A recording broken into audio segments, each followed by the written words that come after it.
All right. This is an impromptu stream. I'm gonna try to get some of the Ben Shapiro and Cenk Uygur debate. I'm not quite sure how much I'll be able to get, but I'm gonna try to get as much as I can for you.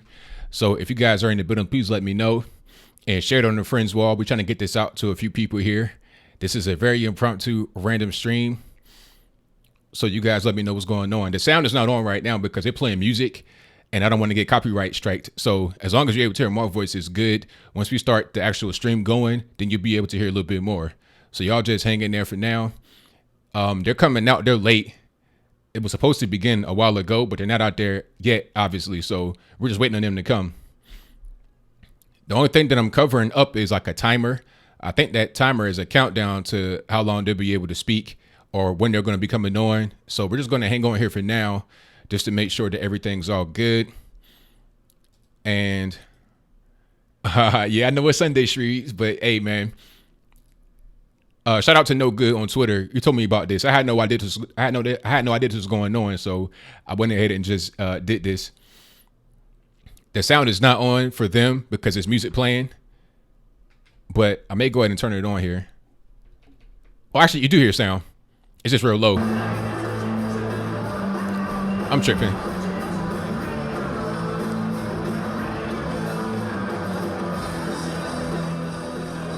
All right. I'm gonna turn the sound off because I don't want to get copyright striked. All I do right now is playing music, so it doesn't even really matter. Catch the sync.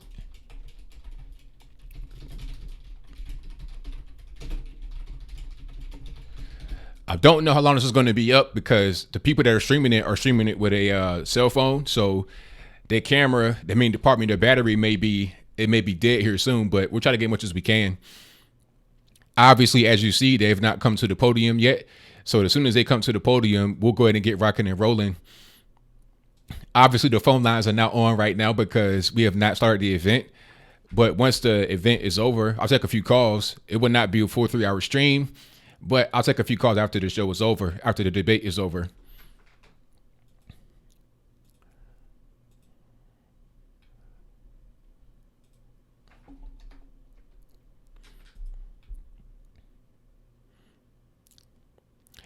Yeah, I heard about the Anna versus Ann Coulter.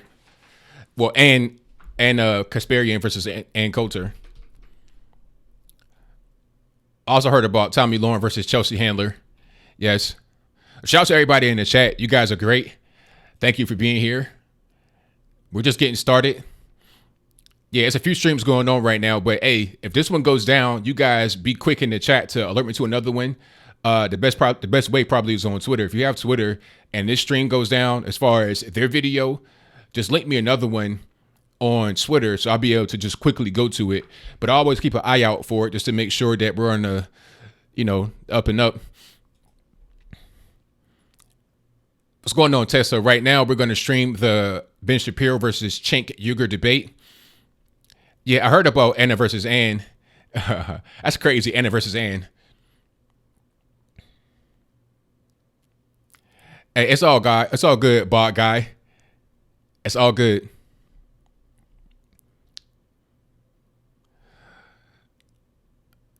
Yeah, this is Golden State, JP. Yes, it is.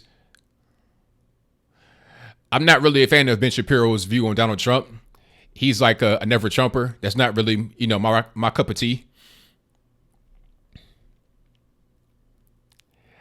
Hey, don't feel bad, Miss Katie, because I miss most of the debates as well. I missed Ann Coulter versus Anna Kasparian, and I also missed Tommy Lauren versus Chelsea Handler. So you're not alone. Shout out to WJW Willow. Hopefully it will be a good debate. Napoli Bear Kiss. Hey, this stream was totally random. I was getting ready to game, and then I saw it on my timeline over and over. I'm like, you know what? I might as well go ahead and just do this. Hey, shout out to 218 watching live on the impromptu random stream. Thank y'all for being here. We're getting started in just a moment.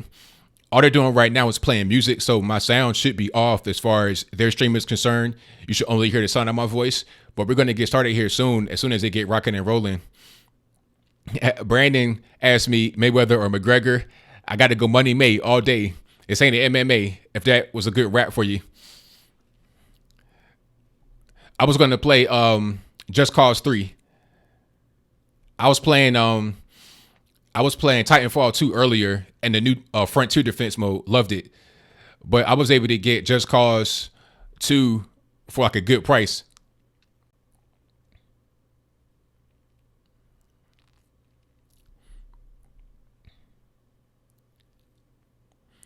Okay, Golden State said that they got a new battery.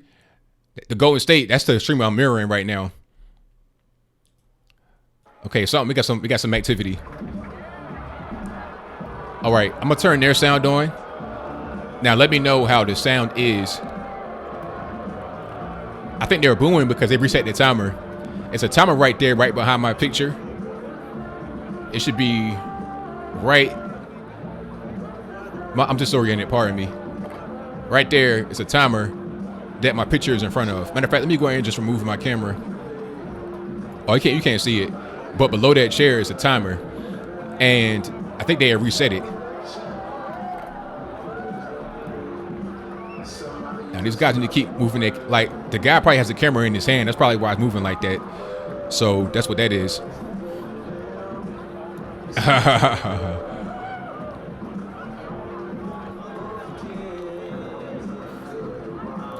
It is 9:00 p.m. in America, or on the East Coast. Proud man. It's like 6 p.m. over there in the West where this is happening. It's all good, Kristen Jr. You always be able to watch it later. You can watch it on the restream. My favorite NFL team are the Minnesota Vikings, and it's been that way since 1998 when they drafted my man Randy Moss from Rand University. So big up to Rand University. Shout out to Randy Moss. Yeah, I have some streams, but it's kind of hard for me to keep them all up at once. What I'm gonna do is I'm gonna search for Politicon 2017 live stream, and there should be something right there. And I see one, I see two more, I see three more actually. So those should be able to work.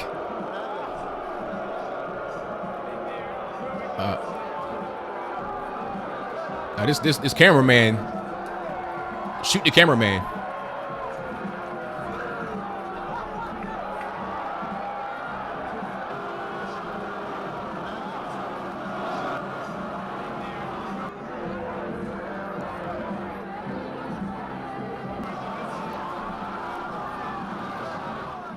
How is the sound? I can't really see you guys, so you gotta pardon me.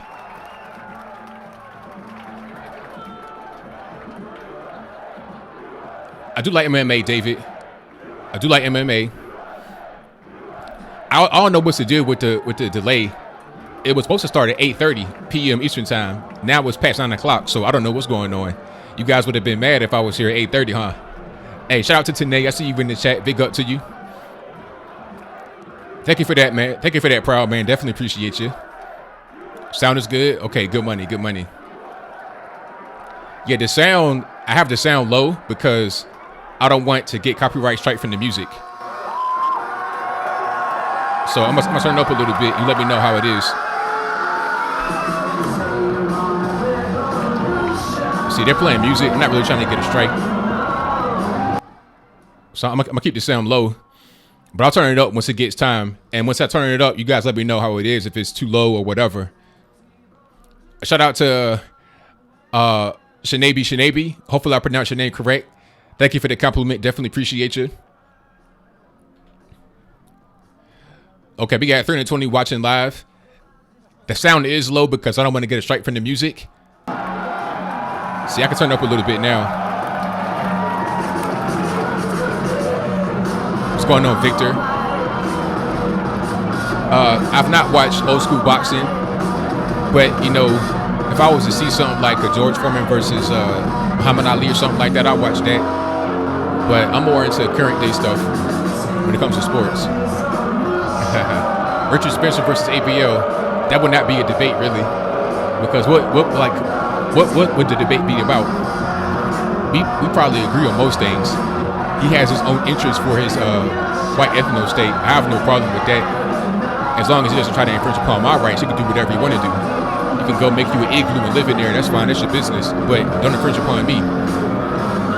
Don't tread on me. That's my motto. Shout out to the Gaston Flag. Big up. Hey, I saw that John Jones. He took DC behind the woodshed, gave him an old school whipping, hit him with that kick to the cranium. It was a rap city. Ryan, we ready to go? I just want to tell you that the reason why it took a little while was we were expecting 1,000 people. We have 3,000 people. All right, how's the sound? How's my sound? Please let me know.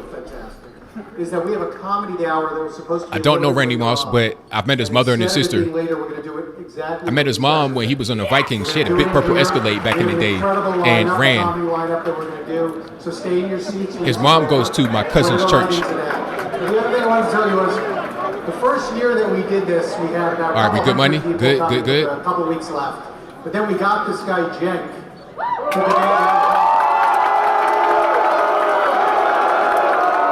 Ha ha, they booing him. They booing Cenk. Ha ha ha. So all of a sudden, we ended up getting about 3,000 people that first year. Then last year, we got this guy, Ben Shapiro.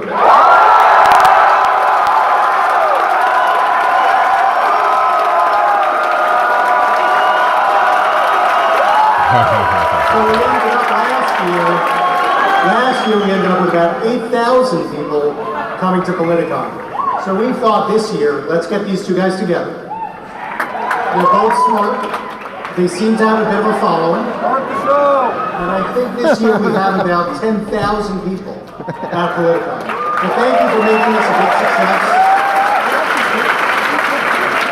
The moderator, Ken and Cenk are backstage. They've got their gloves on. They're ready to go. Your moderator, Stephen Olakara, he's going to come out now. He's the president of Millennial Action Project. Are you guys ready for this debate? Stephen. I'm already about to bust in the flames. I turn the AC down. Are you ready for debate night at Politicon 2017? Let's get to it. Come on. All right. Well, let's bring them out. The people you've been waiting for. First, editor-in-chief of the Daily Wire, Ben Shapiro.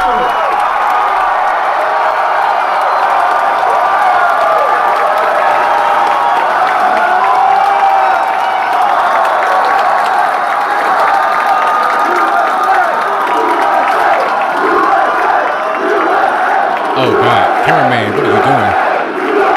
Cameraman, zoom in, please. Look, I don't care about the crowd. All right. But the crowd is deep. And founder and host of the Young Turks, Cenk Uygur.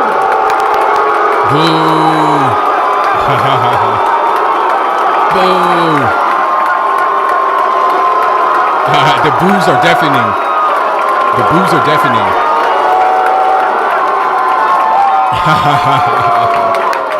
Oh boy.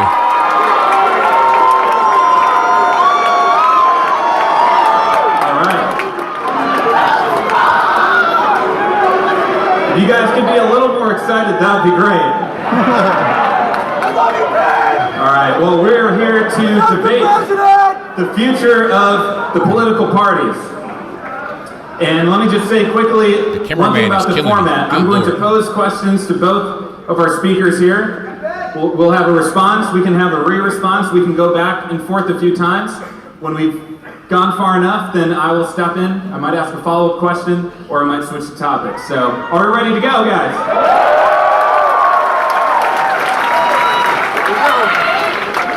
All right, well, let's start with one of the topics in the news today, and that's healthcare. And I'm going to start with Ben. Are you proud or disappointed in establishment GOP figures like John McCain, Lisa Murkowski, and Susan Collins for their vote on healthcare? So I'm wildly disappointed with the Lisa Murkowski and Susan Collins for their vote on healthcare. So I'm wildly disappointed with the entire party. The fact is that we were promised a full repeal of Obamacare. They did not even attempt to pursue a full repeal of Obamacare.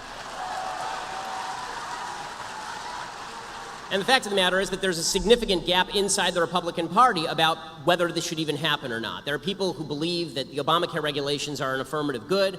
There was an attempt to basically leave all the Obamacare regulations in place and just remove the funding mechanism, which would have led to the exacerbation of the death spiral. The truth about healthcare is this. There are three qualities of healthcare that you can have. You can have affordability, you can have universality, or you can have quality. And you can have two of those three things, but not all three. Right? You can have universality, affordability, or quality. Two of those three things you can have. And one of the things that's happened with Obamacare is that you've gotten closer to universality, but you haven't gotten any closer to either affordability or quality. And the Republican Party seems to be falling into the trap of basically just copying what the Democrats do, except being worse at it.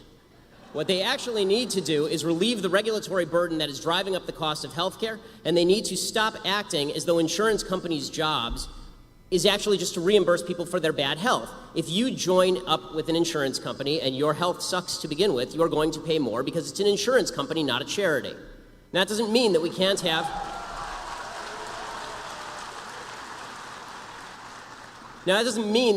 have some form of backup for people who have pre-existing conditions. I would hope that the social fabric would help fill that in. This is why I'm a big believer in charity and churches and synagogues filling that gap. But what we can't do is suggest, as the Bernie Sanders left does, that health care is an inalienable right, and therefore you can put a gun to my wife's head, she's a doctor, and you can force her to provide care at any cost you want to pay. You can't do that and hope to increase the supply of health care. Health insurance is not health care. They're not the same thing. That's right. And anybody who tells you differently is lying or trying to sell you something. Excellent. L'chaim. Shout out to Ben. Cenk, your take on the healthcare vote. Great. Before I do that, first of all, welcome to the Thunderdome. This guy. Boo. All right. Let's hear him speak. Yes. All Guys, right. wait till he does something. I mean, In all seriousness, the reason that I kid around about that is that I really want to make sure that Ben's opinions are heard and my opinions are heard, and that there's an exchange of ideas. Yep. And believe it or not, there are some things that we do agree on, but we won't be discussing those tonight. So on the issue of healthcare, let's get going. So the Democratic Party is incredibly proud that they defeated a bill that had 17% approval rating. It's a low bar. And I'm glad they held. The Republicans have a comical position, which is that why didn't the Democrats help us defeat Obamacare? Well, that's kind of because that was their idea, and why in God's green earth would they help you defeat their own plan? Now, is Obamacare enough? Not nearly. And there are a number of issues that we had as progressives with it, including lack of price controls. You left it in the hands of private insurance, and of course, them being corporations, which Ben kind of alluded to there, they're going to want to make money. And so that is very, very normal. And so I don't think that was the right way to approach it, and it was originally a Heritage Foundation plan to begin with. So I believe that the right approach, and the one that Democrats should pursue next, although they probably won't, is Medicare for all. Nope. No. Nope. So real quick, let me explain why. Medicare polls at 77% and actually accomplishes the three things that Ben talked about. It's universal coverage, it is affordable, and actually gives you good insurance. That's why it polls at 77%. And Medicare for all now polling at 60%. Federally funded health insurance for everybody polling at 61%. So I tell to my Democratic friends, you might want to try something that's popular for a change. So, and finally, like on the idea that, hey, listen, everybody can't get health care. Well, this is not like furniture, which sometimes you allude to, Ben. You could have good furniture, bad furniture. I've had it all, right? That's optional. If you don't have good health care, you die. And is it that serious? I don't know if it's that serious. Will I die without health care? I view it as not something that capitalism should deal with, and I believe in capitalism, and I think they make great sneakers. But something that is about equality of opportunity, and you cannot have equality of opportunity if you're dead. So Medicare for all. I think not, sir. Okay. Go ahead. So a couple of notes in response to the Medicare for All shtick. So this is Bernie Sanders shtick, obviously. The problem with Medicare for All is that when people say that it's affordable, this isn't affordable to the person who has the Medicare. It is not affordable to the country. In fact, it is so unaffordable to the country that the state of California was a nut job leftist state, just refused to even pass Medicare for All because it would have immediately doubled the debt. Yep. That's right. Talk to him, Ben. As far as the idea that Medicare, that medical care is a right, but it's not actually a good or a service, this is a way to make things less plentiful. If you declare things right, but you don't actually incentivize the creation of those things, you don't get more of them. So the South African Constitution has right in there that healthcare is a right, that housing is a right. The fact is that you don't have good housing or healthcare in South Africa because just declaring things rights does not make them appear. Correct. What makes more things appear is a market-based system that creates more doctors, that creates more medical care, that creates more incentive for people to join up. So my wife is a doctor. That means she has to go through 1,000 years of medical training, and we have to spend hundreds of thousands of dollars to make her a doctor. The idea that you're going to have the government come in and then dictate the sort of care that she should provide to each particular patient, and then dictate how much she should be paid for that care, is going to lead to a decrease in the number of people who are going into the medical industry, which decreases the level of care overall. This is why I say that it is better to treat things as goods than as rights, because declaring something a right just means that you have the right to steal it from me. But declaring something a good means that you get a market process that leads to lower prices and better care over time. And the big problem we've had before Obamacare is that it was already treated quasi as a right.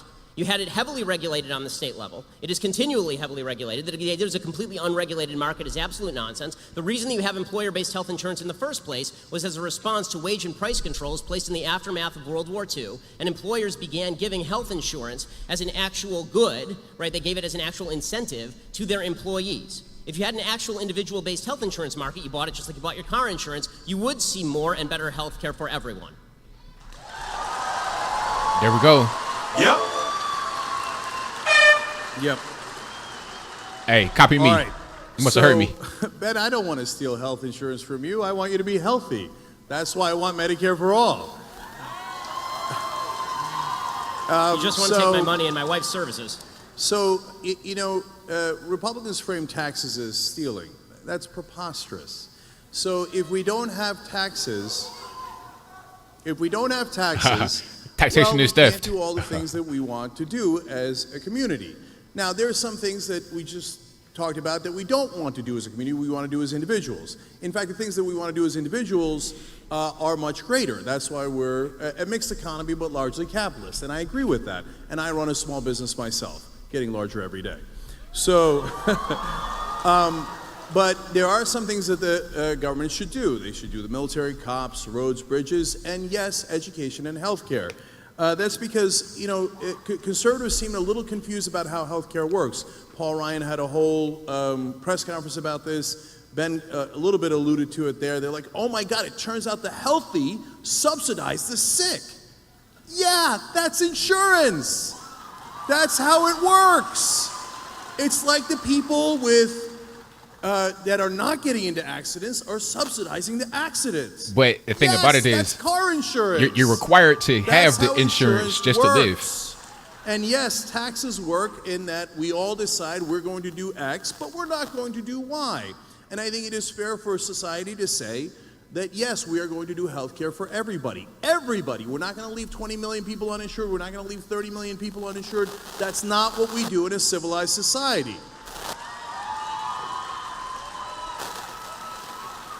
And from time to time, the attack against Medicare, they say, oh, it's an entitlement.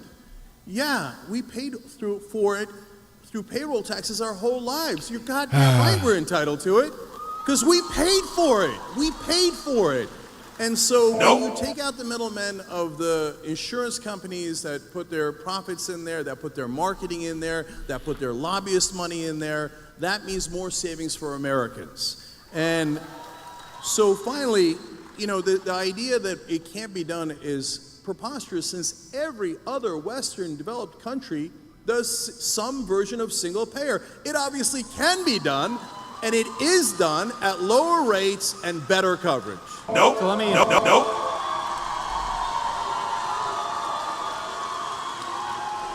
Add something to this question, and you can respond to it if you want to. But Cenk referenced Paul Ryan.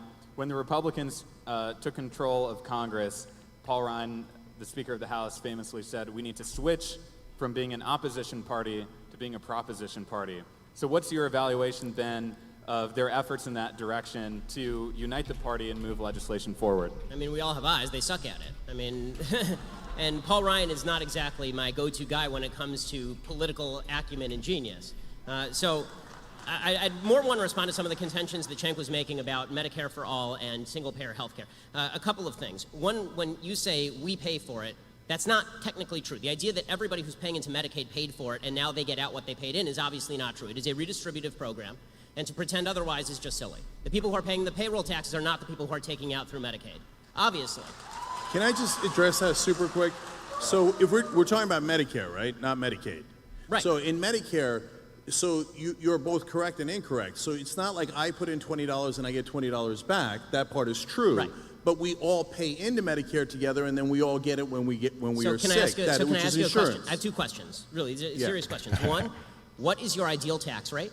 Because it's going to cost a lot of money for a lot of this stuff. That's and right. Two, what is your ideal level of medical care? Because the fact is that we can spend millions of dollars on people at end of life care. We can spend millions of dollars on surgeries and preventative care. I mean, healthcare is an expensive business, even under a single payer system, which is why generally you end up with rationing. So what is your ideal level of health care that is provided to everyone, and what sort of tax rate are you proposing to subsidize that? Yeah, so those are very, very fair questions. So let's talk about taxes for a second. So conservatives agree, Tax rate, please. or say all the time that the golden era of America was the 1950s and 1960s. Well, there's a lot of truth to that. Our economy was booming at the time, and we became the #1 economy in the world at that time. The tax rate for the highest bracket fluctuated between 70 and 91%. So that is when we were at our best. Nobody paid that, Now, sir. Nobody paid I that. want to be clear. I'm also a businessman, and boy, that seems high. It does, okay? And one of the reasons my family were Republicans when I was growing up was because before Reagan came in, the highest marginal tax rate was 70%. So now we are nowhere near that. We have reduced taxes to bare bones, and we have shifted the taxes onto the middle class and away from the rich and corporations. So there is a much better balance to be had. And if you said to me, well, you're going to have $800 in taxes that are new, I say, wow, that hurts. But you're going to save $1,000 in premiums, deal. That is a deal I will take every time because I can do math. Okay.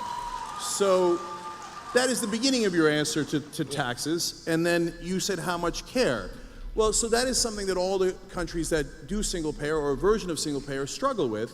And they have learned a lot of lessons. And if we stop saying, America's #1, we might actually just, first of all, on this issue, we're number 37. Here we go.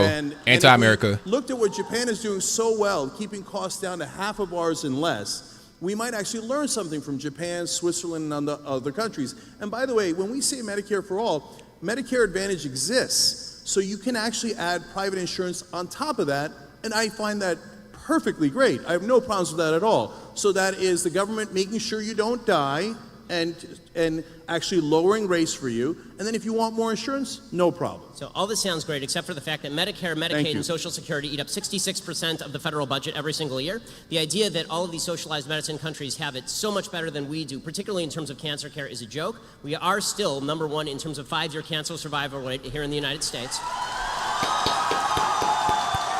Pro-America, And USA. when you talk about top marginal tax rates in the 1950s, there are a couple things that are worth noting. One, that was top individual marginal tax rates, not necessarily the business tax rate. We now have some of the highest corporate tax rates altogether in the industrialized world. And if you would prefer for us to destroy half of the world before we become the only country that didn't have its industrial capacity destroyed, which is what happened in the 1940s, leading to us being the only productive country on planet Earth, essentially, for the next 2 decades, I'm not with you there.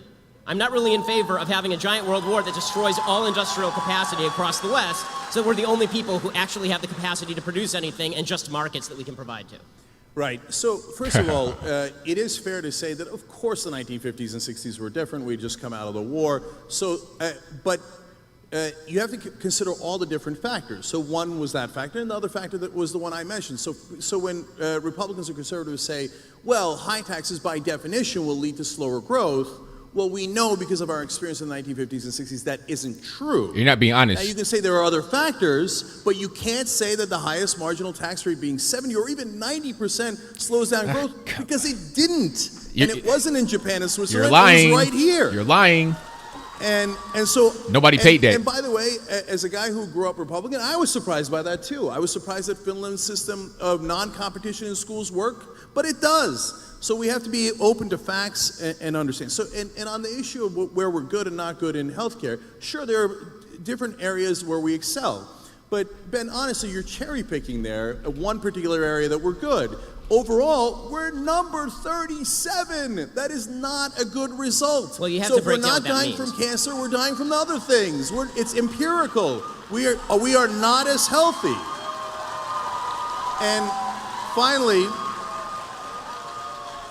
And finally, this idea that corporations are paying the highest tax rate is both, again, true and untrue. The part that it's true is, hey, there's a rate of 35%. The part that's not true is they don't actually pay that. There is giant loopholes. Oh, so now you want to say they don't pay. Now you want to say the loopholes. $2 trillion sitting offshore, and they won't bring it in. And the reality is that if you look at the taxes from the 1950s, corporations used to pay about a third of our taxes, about 33% of the taxes overall. So they did their fair share, and that is fair. I don't want them paying all of it, but I want them paying a reasonable amount. Now, the share that corporations pay of taxes is down to 10%. You see what they did there? They did wealth redistribution. They took your wealth and redistributed it to them. Okay. Nope. Ben, I'll let you respond to that. Yeah, one more quick point, and then Sure. I'll be done with this because we can do healthcare for 8 hours here. But two things. One, I'd like to know which tax deduction, when people say tax loopholes, a tax loophole is just a tax deduction that's available to everyone, and some people take advantage of it and some people don't. I can't take advantage of certain corporate tax deductions because my business isn't in those businesses, for example. I'm sort of with you in the sense that I'm not in favor of tax deductions. I'm in favor of a lower tax rate and get rid of a lot of the tax deductions because I think that it's ridiculous that we have people gaming the system. That said, I'd like to know which tax deductions you'd like to do away with. And I'd like to know also when you say that corporations pay 10% of the taxes, right, and individuals pay the other 90%, okay, so that means the taxes are still getting paid to a higher rate than we ever have in our history in terms of the tax revenue to the government. The amount of tax revenue to the government right now is trillions of dollars every year. And final point here. You elided this question by saying we can learn stuff from Japan. The standard of care is the entire question when it comes to single-payer health care. That is the entire thing. Yes. If people felt like they were going to get the same access to care in a single-payer healthcare system as they did in a system where they can pay their own way, then we would have no controversy here.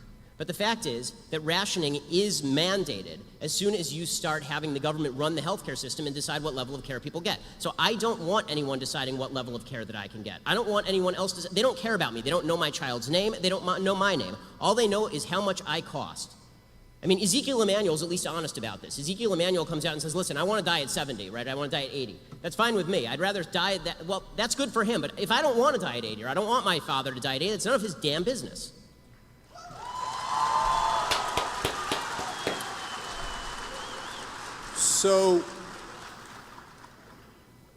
So when you say tax revenue is at its highest point, now you know that that's misleading because everything economically is at its highest point, meaning that we have a lot more people in the country than we did in the 1950s and 60s, so hence we are collecting more overall taxes. But the reality is, as a percentage, it is clearly down. The top bracket now is around 39%. It used to be at 91%. That's inarguable, right? But our economy is significantly larger than it was then, and part of that is because of reductions in taxes over previous decades. Well, we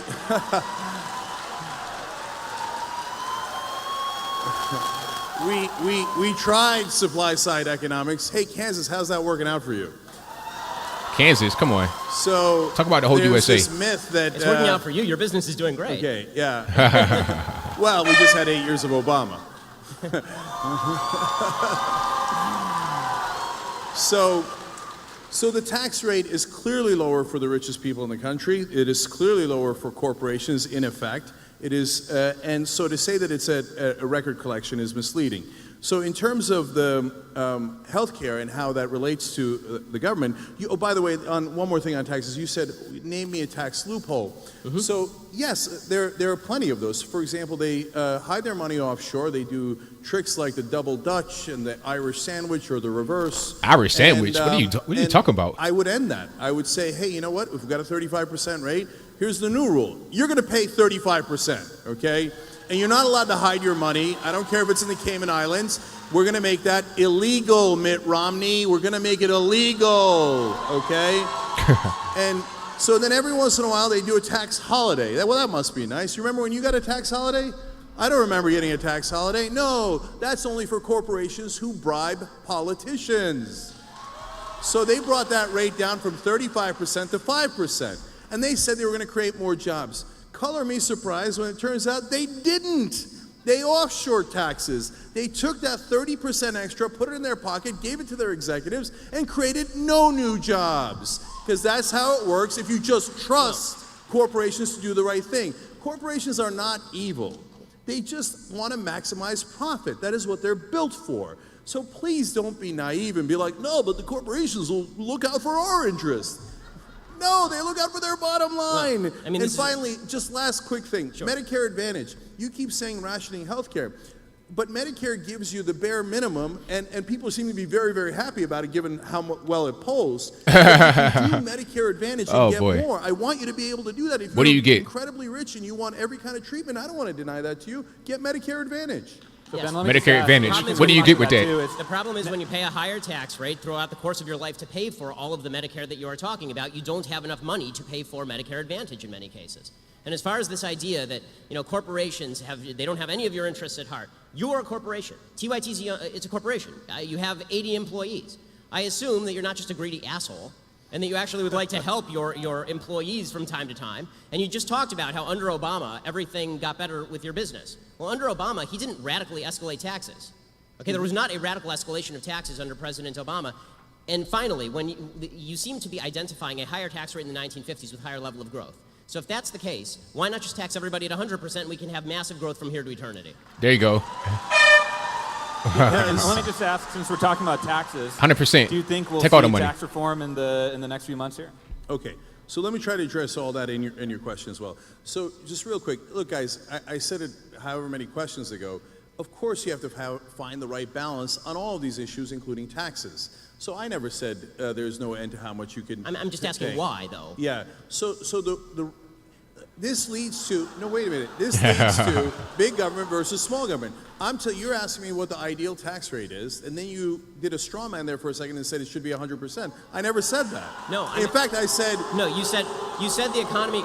Let me understand what you said. You said the economy grew faster when the top marginal tax rate was 91%. So I'm asking you, why shouldn't the top tax rate or all tax rates be 91%? You seem to be identifying good question. A higher rate of growth with higher taxation. So I'm asking you, on principle, you keep talking about the glories of a mixed economy. So now tell me about the glories of capital. I've heard about the glories of high tax rates. I've heard about the glories of government-provided health care. Now tell me some of the glories of actual capitalism, which is the basis for all the things you're talking. Tell me why it's good. Right.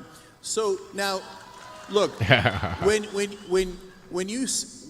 I use the example of 91% and 70% to give you a sense of that. I was surprised, and you'd be surprised to find out that our economy was booming in those times. That's not to say that that is the right tax rate for us today. So is it the right? Is it right or is it not right? Tax rate is. So you admit that it's not good? Okay. Guys, try to follow along. Okay, it's called logic. Triggered. Triggered. So. It would be preposterous to set the tax rate at 0. It would be preposterous to set it at 100%. So what we have to do as a society is figure out where we can maximize the most amount of good for the country. Should it be closer to 0 or closer for the to government, 100? but not too much away from us. So, for example, the reason why when taxes are higher, it winds up being better for the economy is because it recirculates the money. So if you give it to the rich. This is hilarious. If you're uneducated, please. Oh no, he's mad. He's mad now. He's mad. Now he's starting. Now he's starting to do stuff. Now he's starting to get mad at the crowd. Stay focused, Cenk. Stay focused. This is the most interesting conversation on taxes I've heard. If you don't know the concept of recirculation of money, then Go look it up. And so the way that it works is that when the middle class, he's mad. When the middle class has more money, disposable income, they spend it. Why? Because they're not living in the lap of luxury. They're not saving it for their yacht. So they need to buy food for their family. They need education for their family. So they spend it, and it goes back into the economy. If you just give it in supply-side economics to the rich and hope that it trickles down on us eventually decades later, what they end up doing with it is something that is logical. They save it. Stimulus logic. But that means it does not recirculate in the economy.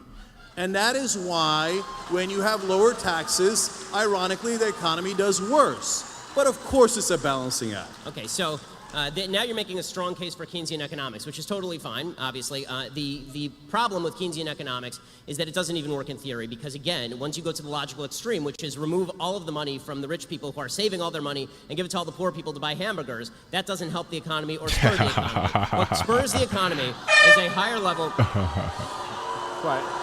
Why are they doing that? I don't understand. That was a good point. What spurs the economy is the creation of new products and services, and that is only going to be done by people who have expendable capital to actually invest in the new products and services that we all enjoy. This is what creates economic growth. Correct.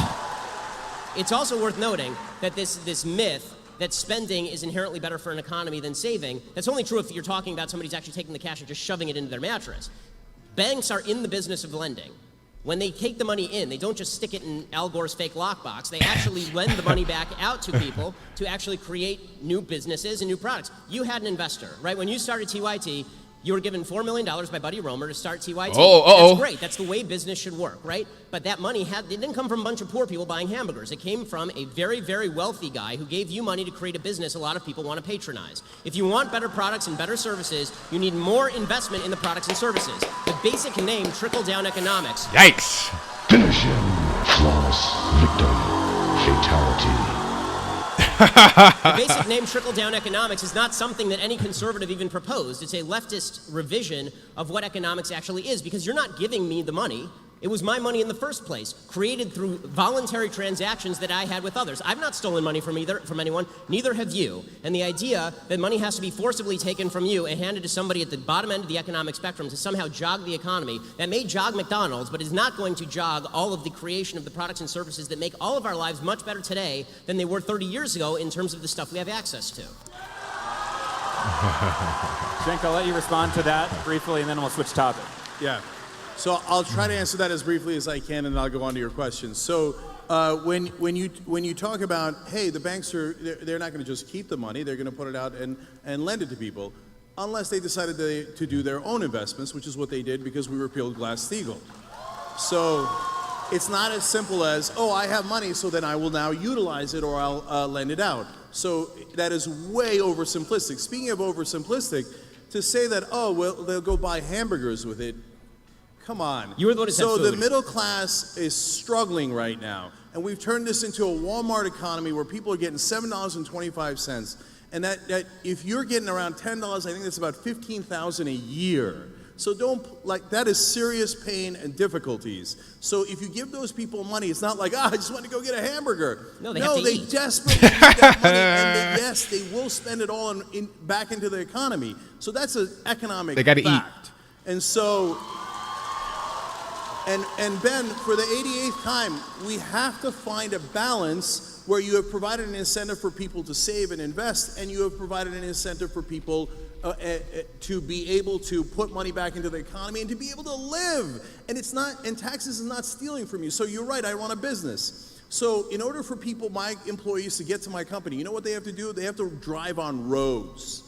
Okay, so it's not stealing My from roads. me My roads. to build that road. My roads. That helps my business. They had to go to school.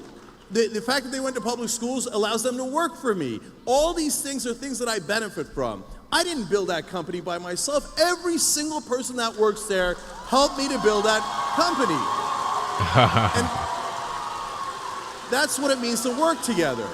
Okay, So to answer Steve's question finally, look, what is this Congress going to do on tax reform? And Ben and I disagree on this too, because we just talked about it a second ago. And this is just political prognostication, but I think that the Republicans will definitely pass tax reform.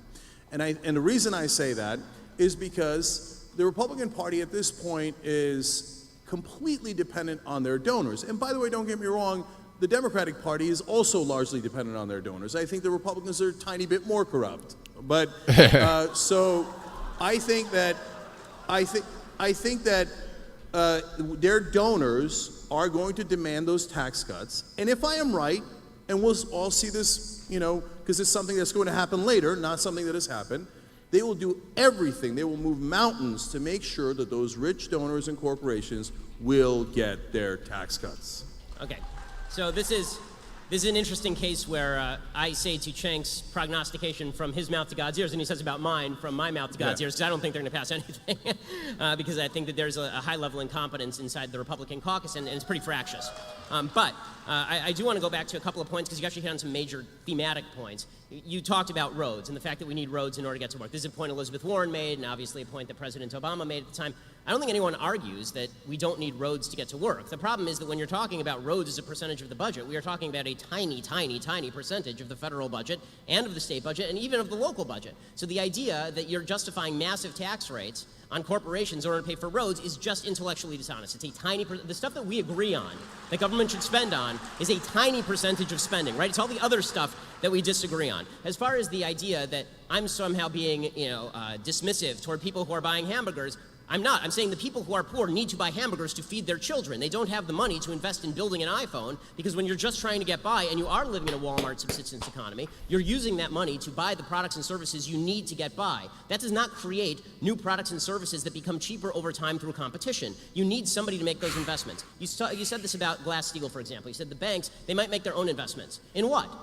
In what? They're not investing in themselves. I mean, they have to take that money and then they have to use it to invest in something else. Places like Apple, some that fail and some that succeed. This idea that banks are somehow evils is just not the case unless you are talking about them working in Congress. Here you and I agree, working in congruity with a Congress and with a legislature that is attempting to give them kickbacks. Both you and I agree on this. That's right. And finally, as far as the idea that Republicans pass tax cuts because they're beholden to their donors, okay, and Democrats pass tax increases because the unions give them hundreds of millions of dollars every year. And I don't see Democrats complain about this. Correct. So, you got me there. The unions give money to the Democrats. Am I angry about that? I mean, does it upset you as much as, bankers giving money to Republicans? No. Good question. The corporations give way more than the unions. So it's corporations. That's okay. That's not That's really okay. true. Look it up. You can Google it. It's really easy. Oh, he's mad. He's still mad. So, mad at the audience. Do I object to taking out union money from politics? Hell no, I don't object. Take it all out. Take the union money out, take the corporate money out, take all the big money out. They're supposed to represent us and not the donors, no matter who the donors are. So, in terms of the question that you asked, Glass-Steagall, well, aren't they investing in things? No.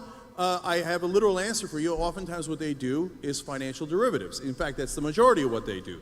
And financial derivatives is simply gambling. That's what crashed the 2008 economy. And what is so damaging about the removal of Glass-Steagall is now they could do their financial derivative gambling with depositor money. Boy, isn't that nice. They take your money and they gamble with it. And if they lose, well, that's a sad day for you. But if they win, they keep the profits. You know what that is? That's privatizing the gains and socializing the losses. So it's not that the banks are evil. Of course they're not evil. It's just that they're driven to make more money. Of course, that is the whole point of maximizing profit. So if we say, hey, banks, you're allowed to go and buy politicians, although the Supreme Court would say, no, they're just talking to them. They just gave them billions of dollars. They're just having a conversation, right? Just because they gave them billions of dollars, do they want something in return? Of course they want something in return. And that's our money. So what they got was laws passed by politicians to remove Glass-Steagall. And yes, Clinton and Gingrich, yes, both parties are guilty on that. But now the Democrats want to put it back and the Republicans don't. And they took our depositor money and they gambled with it. And if you thought if you gambled, you get to keep all the profits, and if you lost, it didn't affect you at all. You would probably gamble a lot of money too, and you would take a lot of risk until you crash the economy, and that's exactly what happened. Okay, so Ben, let me just add one piece to this question. You'll respond to it too. You've talked a lot about the corruption in politics, and a core part of the Trump campaign was railing against the establishment, which he thought was corrupted, and a lot of the big donors were initially against him. So which way is the Republican Party going to go on this? Is it Trumpism and the grassroots movement, or the establishment? Well, I mean, when it comes to money in politics, I think that breakdown doesn't really hold. I mean, the fact is that President Trump, during the campaign, talked routinely about how he engaged in putting money into politics. So, I mean, this is a game that a lot of people are playing. It's kind of a weird question. But as far as the idea that all money should be out of politics, here's the problem. Okay, TYT, we both have corporations, and we expound upon politics every single day. And we motivate thousands of people, right, every day on both sides of the aisle. That is effectively an in-kind contribution. Now, you campaigned with Bernie Sanders. Did you do it because you expected? That's fine. Did you do that because you supported Bernie Sanders, or did you do that because you expected some gimme for TYT in return? I assume you did it because you supported Bernie Sanders, right? Yes. So, okay. So, the point that I am making is to attribute to everyone else bad intent when it comes to political spending in politics, but to yourself, it's totally fine. And when it comes to other media entities that give in-kind contributions on a regular basis through their coverage, this is when the New York Times, good point. When the New York Times, which is biased to the left, spends an inordinate amount of time and money reporting on Mitt Romney's idiotic stories about how he was in high school and cutting a gay kid's hair in 1932. If you're saying to me that that is less impactful on the political sphere than a corporation, which is a group giving money to a political candidate for purposes of supporting that candidate, I fail to see how you can say for yourself that you are innocent in this, but everyone else is guilty. I don't believe that. Either everyone's guilty or everybody is innocent, or if you can find the actual cases of guilt where there's a quid pro quo, then we agree. That's prosecutable, right? Yes. So, other point. When you talked about the 2008 economy, you talked about Glass-Steagall and how this led to the crash. Ben. The real reason that the crash happened had far less to do with Glass-Steagall. I opposed the bailouts, by the way. It had far less to do with Glass-Steagall than it had to do with the fact that the federal government was actively promulgating the notion that corporations should give subprime mortgages to people who are not qualified and people who could take out loans.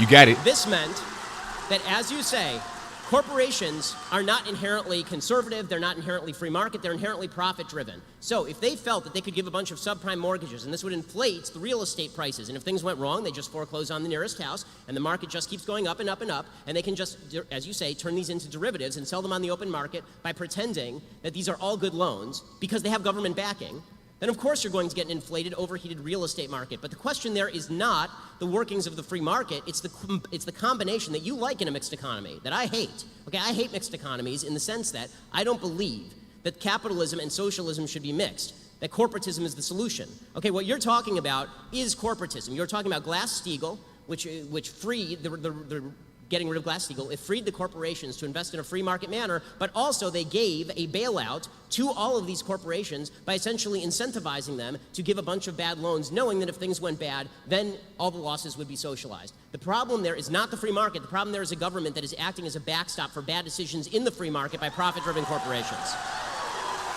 Oh, man. Cenk, what are you going to do with yourself, man? You're getting wrecked right now. What's going on? Okay. Look at his face. All right, I love that. There was a lot to respond to there, so let me try to take it one at a time. So first off, get it together. I love the idea that the government made the banks do the subprime mortgages, and golly gee, the government twisted the bank's arm, and they made billions upon billions of dollars. Oh man, don't make me make another billion. Don't make me make another billion. No, they did those. If they thought they were going to lose money off of it, they would have a fiduciary responsibility not to do it. I agree. Okay, it was. They were not forced to make billions of dollars. They were not forced to then have us bail them out. Right. They did all of that because there's legalized bribery in America. Right, because the government was giving them money. Correct. So now let me address that. You say, well, what's the difference between your speech and their speech? Mine is actually speech, and theirs is money. So there's a giant difference. But you spend money on your speech. First off. So they say, no, Supreme Court says, no, money is speech now. No, money is property. It's not speech. And so if money was speech, well, then if you go to a hooker and you say, oh, no, officer, I was just talking to her. Okay. No. Money is not speech. No. So, for example, to give you a sense of it, To compare me saying I like Bernie Sanders and you saying whoever you like is the equivalent of this is obviously nonsensical. I believe it's obvious. So in a recent five-year period, the top 200 corporate givers, they both in donations and in lobbying spent $5.8 billion, okay? So that is not the same thing as me saying, hey, I like what Bernie's saying about college and Medicare. And when they did, why do you think they did? It was not because, hey, they genuinely like Bernie or Trump or Hillary. Because in return for that $5.8 billion, they got $4.4 trillion in government subsidies. So, which leads to, I actually think, the biggest point here, the difference between big government and small government. So a lot of times conservatives say, oh, you guys like big government. That's not true. So let me explain. If I ask you, hey, you got a plumbing job, what would you like, big pipes or small pipes? I don't know. What's the job we have? It depends. What are you talking about, sir? It's the same thing with the government. Okay, what size government would you like? I don't know. What's the job we have? So to say big government or small government doesn't make any sense. You're not making sense, sir. So, for You're not example, making any sense. do I want a big government that invades Iraq? Hell no, I don't. No way. And Ben, you were vociferously for the Iraq war, so in that sense, you loved big government. Couldn't get enough of it. And I could go on and on and on. Republicans say, no, we don't like big government, but we'd like to be inside your uterus. Ah, come on. Cut it out. Cut it out. Get off the stage. Out. Hey, you're going to be the first guy over the wall. Just admit it. It's no problem. Just say it. Say, I love big government. It's okay. So you're talking about when you like when you're rich and you want tax cuts. Oh, no, I don't want big government. I want small government. But when it's convenient for you and you'd like oil subsidies and you'd like wars and you'd like to meddle in people's private lives, then you love big government. Okay, I need to respond to some of that. Yeah, definitely. Okay, so first of all, I'd like to point out that Cenk's big government, small government dichotomy was proposed by you, not by me. I talk about the proper scope of the government's involvement in particular areas the same way that you do, and we may disagree on all of that. My point is that overall, if you're talking about the level of government spending, it needs to go down, and you believe that it really needs to go up. Okay, so it's disingenuous. It depends. Not on war, does it? No, but overall. Not on the war on drugs. Not on so many of those wasteful programs. It depends. But let me. Overall, you want the federal budget increased. Overall, I would like the federal budget decreased. To pretend that this is not true is to lie. Okay, and when you suggest that there is no difference between, we just have different visions of what the government should cover, these things cost different things. Okay, the war in Iraq was very expensive. You know what's more expensive? Social Security, Medicare, and Medicaid. All of these are vastly more expensive than the war in Iraq and Afghanistan. We paid into it. Now, as far as this, again, going back to this idea that, again, I don't like this big government dichotomy any more than you do, in the sense that you say, well, it's big government for the government to get inside people's wombs. And I say that it is the government's job to preserve life, liberty, and property, and one of those things is life. Yep. To protect you from someone else taking it, okay? To protect you from someone else taking it. Now, when it comes to the idea that all money in politics is bad, again, I ask you, final question, final point on, we're going through 10 points at a time here, but final point here. When you say money in politics is bad, again, I ask you, Buddy Roemer gave you $4 million to start TYT. What did he expect in return? Should he not have given you money? Was the money not speech? It was just money, after all. It's just like a hooker, I assume. So are you the prostitute? How does this work? Oh, yikes. Oh, man, Ben, you're so savage. What are you doing? You're so savage. When you take money from Al Jazeera, does that make you a hooker for the Qataris? How does that work? That was an awesome conflation. Okay, we were talking about money in politics and how money is not speech when you give it as a campaign donation, and you turn it around to a business investment. In a business investment, it has nothing to do with speech. Money is money.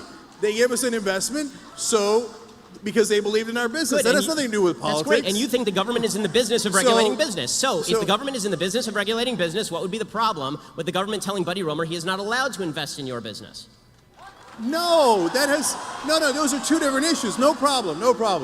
No, one thing is to say, hey, let's set reasonable limitations on what can happen around elections, which is, again, what most developed Western countries do. So, and they have different versions of that rule. There's ads you can run, you can't run ads within a certain period of time. You have public financing versus private financing. Those are rules around an election. That is a completely different issue than the government saying randomly you can and you can't invest in businesses.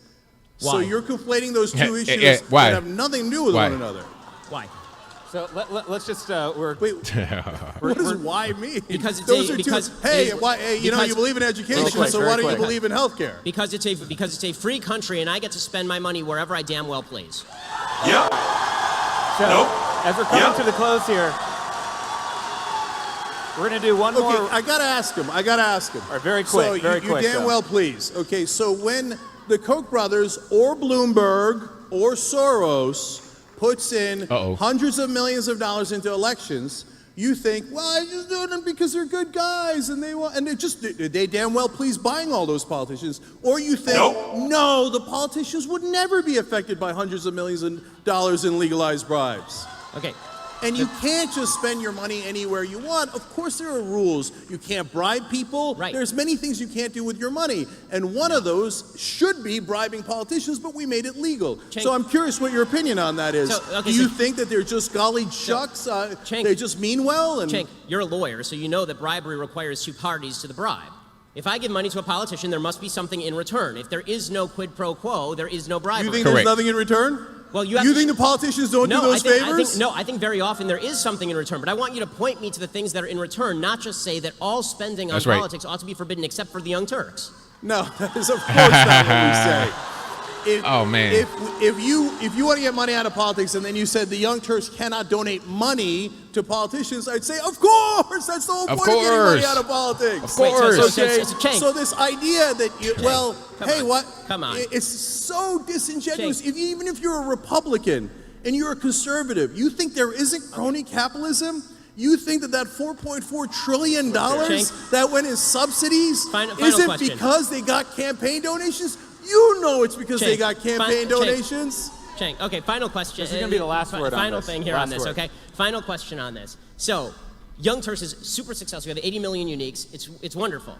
Do you think Bernie Sanders would care more if you gave him $10,000 or if you dedicated your entire network to kissing his ass for an election cycle? Yikes. Man. Even the moderator had to laugh at that one. Look at him. All right. So, two things about this. My man can't help it right here. First of all, I think you and I will agree. That what we did in praising some of Bernie's programs, a lot of Bernie's programs, but not all. For example, I disagreed with him on guns, and I thought Hillary's education program was slightly better than Bernie's. And by the way, I agree with Republicans on the Export-Import Bank. So it's not blind allegiance. That is not what we do, not remotely, okay?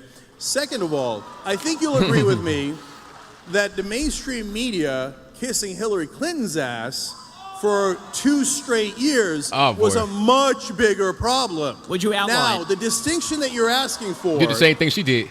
The distinction that you're asking for, and now I've answered, I think, 4 times is, one is speech, and by the way, protected, you said life, liberty, and pursuit of happiness. I think we all agree to that. I got a big applause line. I also agree. And in our Constitution, the First Amendment is right to speech and freedom of the press. So that is that rubric. Money is not in the First Amendment. There is no right to spend money on politicians. Money is money, speech is speech. All right, so let's do rapid fire now as we come to the close here. I think, by the way, there's wide agreement about the corruption in politics, maybe different ways of how to deal with it, but this has been a very good conversation. So I'll go first to Ben. As we look at 2020, what will be a winning message and who will be a winning candidate on the Republican side in 2020?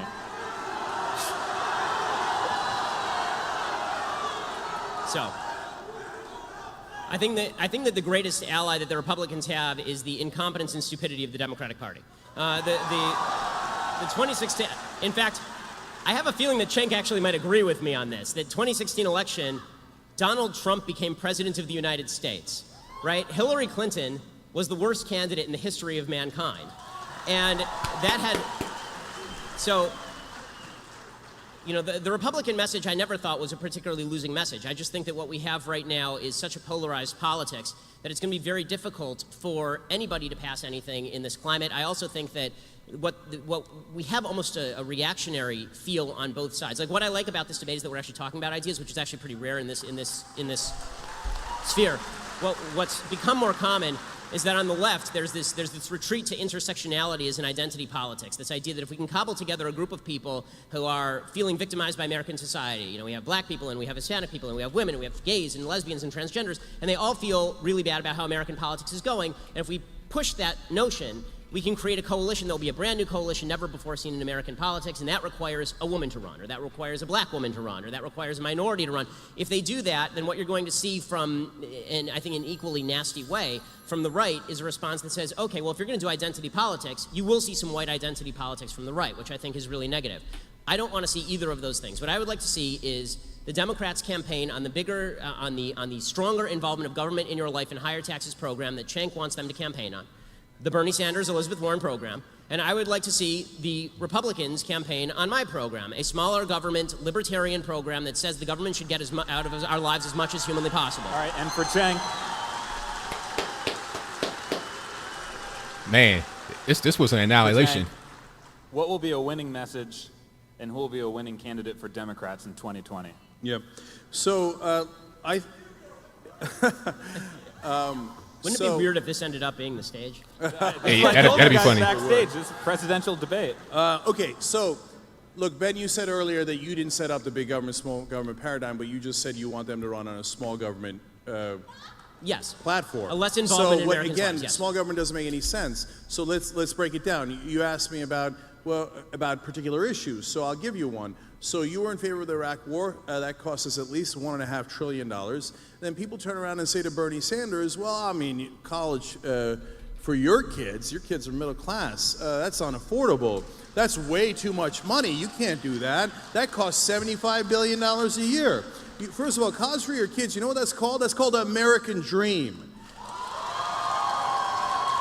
And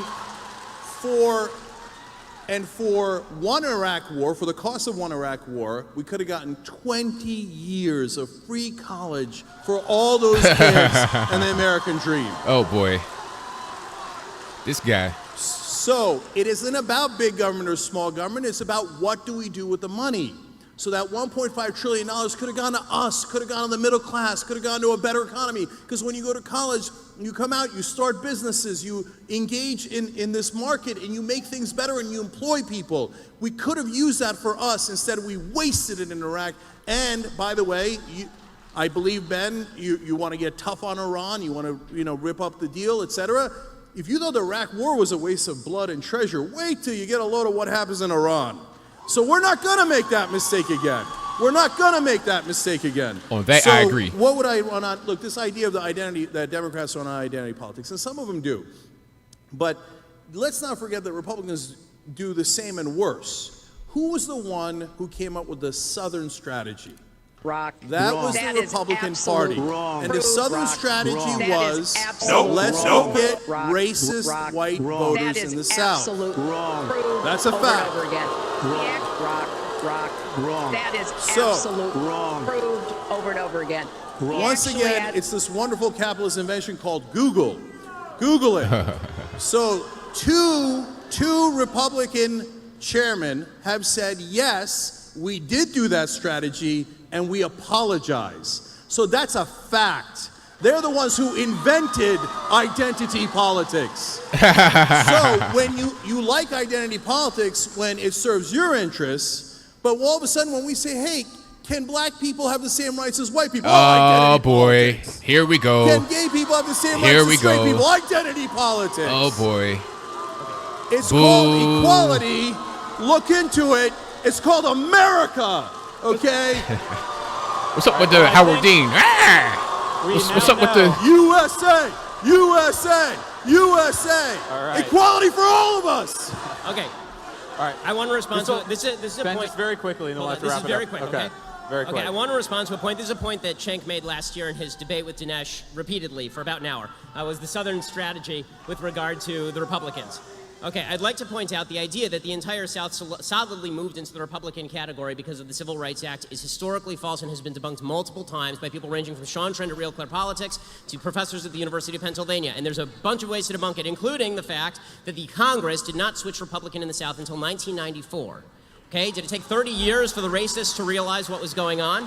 21 senators from the South were Democrats. How many of them became Republicans after the Civil Rights Act? The answer, 1. The other 20 stayed Democrats. In 1952, Eisenhower did not win a ton of the South. Eisenhower did win, however, 7 states in the South in 1956, after he sent federal troops down south. The reason that the Republican Party started to win in the South, it began in the 1950s, not after the 1964 Civil Rights Act, and it was largely due to the movement of industry down south. It was new fringe members of the Republican Party, younger members of the Republican Party, who switched over to the Republican Party in the South, not old Democrats, who remained old Democrats and are still old Democrats today. Yep. So I'm going to jump in here. Okay, I got it real quick. You're right. Very quick. By the way, final note, sorry, Jimmy Carter Carter launched his 1980 campaign at the headquarters, that town in Alabama that was the headquarters for the KKK. So to pretend that it was only Republicans playing the bad and evil race strategy is just a lie. So, Man. that was him responding to his own thing. Okay, so real quick, because you're right, we had a whole hour-long, almost an hour-long debate on the Southern strategy. You guys always cherry pick certain windows of time. In this very narrow window of time, this people came to that people. I just went from 1952 to 1994. Hold on. If Ben, if you're so right, why did two heads of the RNC come out and say, yes, we did the Southern strategy, and we apologize? Why did Pat Buchanan say to me on MSNBC, yes, we did the Southern strategy, I told you right there. yes, we got whites to vote for us in the South, and we had a good run? Okay, it wasn't me saying it was Republican leaders and Buchanan who did it at the Nixon campaign, admitting that was exactly the strategy. And there were some members of the Republican Strategy Council who were doing evil things. That doesn't mean all the people who voted for the Republicans were voting for them because of those things. And to impute that motive to tens of millions of people down south is to ignore not only every public opinion poll done, but also to fail to recognize history. All right, I'm going to cut right in here. So, first of all, I think we figured out who this crowd wants to run for president in 2020. Ben Shapiro. Cenk Uygur. Second of all, this is exactly the type of debates we need to be having between the left and the right all across the country. And I want to thank Politicon. Because this is exactly what we need in America. If we're not listening to each other, then our democracy won't succeed. And that's why I think this has been a very constructive debate. I'm not going to appoint a winner, but the real winner is the audience, because I think you've hopefully learned something new. So please join me in thanking our debaters tonight, Ben Shapiro and Cenk Uygur. And give a round of applause for Politicon. Give a round of applause for you. My name's Stephen Olicaro with the Millennial Action Project. Thank you and have a good night. Thank you.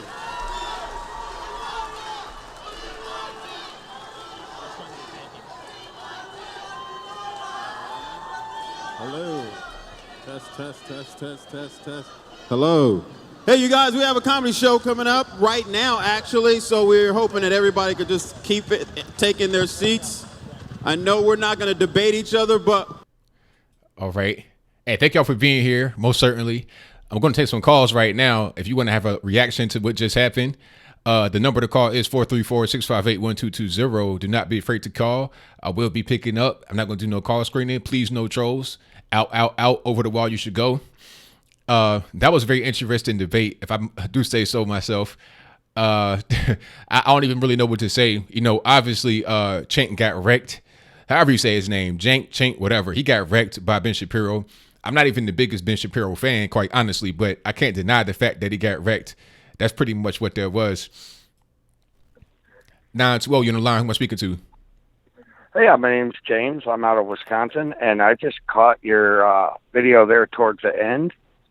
But I got to say, I'm an ethical hunter, and I just watched Shapiro take down that game animal hard. It was rough to watch. I just couldn't do it, man. You got a great channel.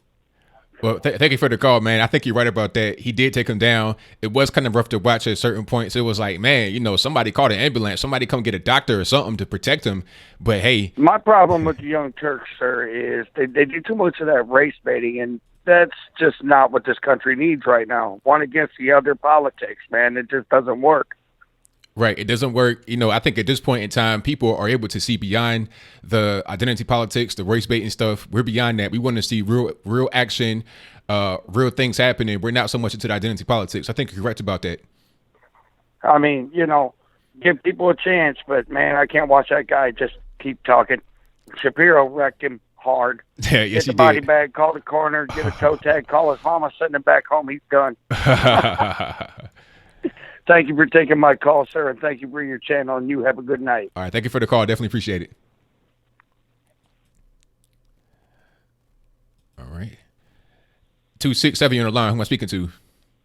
Hey, hello. I was watching the debate just now, Shapiro and, what is it, that fat pig or whatever. I don't know. It was interesting how there was has a bunch of points, how they was talking, all the stuff that happened in some part good, some part bad, right? But the only thing I say they don't talk about politics is about, how they bring their, what do you call that? Their race issue, the racism and all that stuff. Uh-huh. How they keep bringing it up. The only thing they never bring for I believe, over 50 years, I don't know if that's true or that's false, you can correct me, about discrimination against men. They never bring that up in any politician.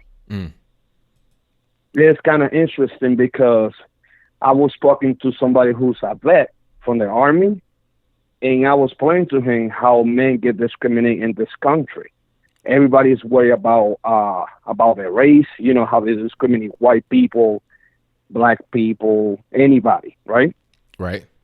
And how the university, if a man sleep with a woman, she could call the next day a cop and say, he raped me. And then the man will lose everything. It seems like everybody just worry about the banks and all that stuff. But this issue, people don't talk about it. And yes, I watched your videos before. Well, it's kind of funny. Yeah, but go ahead. It's kind of funny how they talk a bunch of stuff, but the real issues they don't bring up. And I'm probably going to run for president. So, yeah. All right, man. Thanks for listening. All right. Thank you for the call. Definitely appreciate it. All right. Yeah, bye. All right. Okay, so everybody calling. Shout out to everybody that's called so far. If you're not familiar with my channel, I got a couple ground rules. First, tonight, we got to keep the calls kind of short. The first couple of calls have been great. Shout out to you guys. You've been short and sweet because I got a lot of calls coming. And also, please no profanity because this is a family-friendly show. So make sure you keep that in mind before you call. So shout out to everybody that's called so far. Much appreciated. All right, look at you on the line, Angel. We got a short call tonight, so I'm gonna get you on here. Yeah, it's only gonna be about 2 minutes. This was one of the best debates I've ever seen so far, and I do agree with Ben Shapiro where he said that he should be like fined or deducted of all the money that Shenek or whatever his name is. Yeah, I mean, he really did a good job tonight. Ben Shapiro, that is. Yeah, I was also eating my Irish pizza while I was watching. Is that what he said? The Irish pizza, whatever you said during the debate. Yep. That was me. You should notice what my face is like and comments are like. Right. And when he got into the whole race issue at the end, I'm like, oh boy, tables are turning now. Yeah. See, when he did that, I felt like he was just trying to pull that out there because he was losing. So he tried to end on a strong note by pulling up the race card because it seems to always work for the Democrats. But yeah, that was a desperate move. Yeah, leave BLM and anything, I'll race out of it. That's right, absolutely. Anyways, that'll do. I'll let other callers get in. All right, thank you for the call. Definitely appreciate you. See you again on Wednesday. All righty. Bye. All right, shout out to my man Angel. Yes, this show, I do a live show every Wednesday, 8 p.m. Eastern time, also Saturday at 9 p.m. Eastern time. And I do pre-recorded stuff all throughout the week. If you're not subscribed to me already, please do so via the box below. Somewhere down there should be a red button. Please make that gray. And when you make it gray, look for a bell right in the center where it says subscribe and my sub count right there. Click that bell to get notifications anytime I go live or post a new video. And also follow me on Twitter, twitter.com/Anthony B. Logan. That is ANTHONY, the letter B, LOGAN. Also Facebook, facebook.com/1776 Logan, LOGAN. Notifications anytime I go live. All right, Leia, turn your speakers down. Got it. All righty, what's going on? Hey, ABL. So first, I want to say that I'm to the point where I don't like watching Ben Shapiro debate people because nobody is like his level of awesome. Yeah, I agree with you on that. It was kind of like watching a child get beat by an adult. It's like, man, this is not fair. Yeah. It's not fair. Well, and my thing is, Ben, a lot of his arguments were logical, and he's like, let's talk about this in a logical perspective. Whereas Cenk was just trying to be like, oh, racism, oh, people dying, oh, Medicare for all, oh. But the thing that really grinded my gears, that really just irritated me, was when Cenk said that Republicans are big government and they're big government a different way. Which is just like, the entire idea of big government is that conservatives feel that the scope of government is limited. The government is involved if we have foreign conflicts, government builds our roads, government makes sure that people don't beat us up and kill us in the streets, and if they do that, they go to jail. And then government takes some money to make sure that it can do all those things. To me, that's not being big government. That's like doing the bare minimum. Right, exactly. Big government is when government is doing all these extra things. That's not just scope of government things needed to keep the state together. Right. We got to have some form of government, the roads and stuff like that. That's not big government. We're not anarchists to where we don't want to have any government at all. So what you're saying is correct. Yeah, I just felt like when Cenk was going there and was calling Ben Shapiro big government, I feel like at that point, it's like he had acknowledged that he had lost and was trying to save himself. Because surely he understood how unintelligent his argument was. A lot of his arguments were unintelligent. But that one right there saying, oh, you support war, that's big government. No, war is not big government. Right. I'm just blowing my mind. And then he was talking about how, big businesses don't help people by keeping their money in the bank. What Ben was saying was 100% correct. That people like Donald Trump help the banks by having money there, and then the banks can give Donald Trump's money to somebody else, and that other person can pay it back, and Donald Trump's not going to touch that money because he's generating money so quickly. That's right. He's putting money in the bank faster than the bank can give it to other people. And that's why businesses fail, is they rack up a whole bunch of debt and they have to pay it, but they can't get their money out of the bank because the bank gave that money to somebody else. Right. So that's how that works. And I'm like, this is just basic economy. But I was very proud of Cenk for not calling the subprime mortgage crisis a racist issue. Because if he had done that, I would not be able to limit myself to... What is this call going to be 4 minutes? Well, I got to get to a few more. I got my phone line is blowing up right now. Yeah, I know. But I'm just want to say I'm very proud of Cenk for not making everything a race issue until the end. Exactly. A little bit better. And now let's all blow up the Twitter sphere and asking for Ben versus Trump. Yeah, there it is. All right. Thank you for the call. Definitely appreciate you. All right. Shout out to Leia. Okay, let's go. All right, Justin, you're on the line. Justin? Yeah, I wanted to... Yeah, can you hear me? Yes, I can. Okay. I wanted to briefly mention the little thing that Cenk did there at the end when he brought up... when the moderator asked him about a winning strategy for Democrats, he completely ignored that and went on this tirade about equality. Yeah, I noticed that. I think at that point he pretty much had just folded, just said, you know what, I'm done here. He wanted to kind of end on the air quotes strong note, So he just did that because he had no answer for the question. And if he was to answer the question or try, he would just dig a hole further. So he just pretty much said, you know what, I'm done. I thought it would be a good opportunity for him to, I guess, reach out and explain more on the failures of the past of the Democratic Party, especially with HRC. But I guess he just took the low road on that one. Yes, he did. But, that was not unexpected. That's true. All right, I just wanted to see what you thought about that little thing. Well, thank you for the call, man. Definitely appreciate you. All right, thank you, sir. All right. Bye. All righty, 801, you're on the line. Who am I speaking to? Hi, this is Revco. How are you doing today, Anthony? I'm well. How about yourself? I'm doing great. I just wanted to thank you for your show, first of all, and then to mention that I have never seen Cenk in a single debate where he did not spend the entire debate lying, race baiting, and making up anything he could to give him the appearance of moral superiority. Right. Yeah. I think this. Go ahead. Well, I think this debate kind of clarified the fact that his way of dealing with things and his kind of politics is just dying in this country. There's no place for it anymore. Right. Yeah. I mean, I definitely could see where you're coming from with that, because people are starting to wake up to it. At one point in time, it may have worked more than it does now. It doesn't really work too much now. It works with a select few people, but now it's just, it won't be able to win you anything. Hillary Clinton did that during the campaign, and we see what it got her. She was not able to get everybody that she needed to get. So it's not working anymore.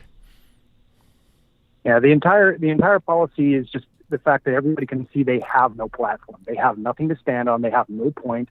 All they can do is try to appeal to special interest groups and virtue signal the entire time. And it's kind of just a disaster for that entire side, which is a benefit for everybody who actually values liberty, who values individual rights, and who values a system that doesn't cater to special interest groups within communities.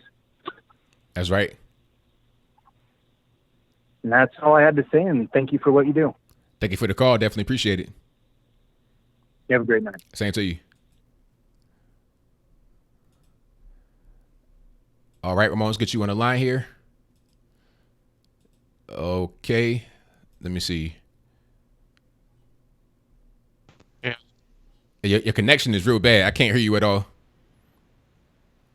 Let me try to turn off some of these. I can see you. I mean, I can hear you, but I can't see you. Really? Yeah. I can see myself. Okay, you good now. You good. All right. So yeah, my reaction was, buffalo yogurt got churned tonight. And I think he probably could have, I think Shapiro was holding back a bit because the first thing I would have said about Obamacare, which is, that's the thing I always tell people when I talk about it, is that it is corporate welfare. If you're a progressive and you're against corporate welfare, you should be out in the street with signs calling for the end of Obamacare. And I mean, I didn't know about that aspect of it until, a couple years ago. But in truth, if Cenk Uygur was really honest about it, he would probably be calling for Obamacare to be repealed through the Democratic Party and for them to adopt the single-payer platform. Mm. And the other thing that, I know you're stretched for time today, so I'll leave on this note. None of these guys touched immigration, but Cenk Uygur brought up Japan and Korea in terms of their healthcare systems.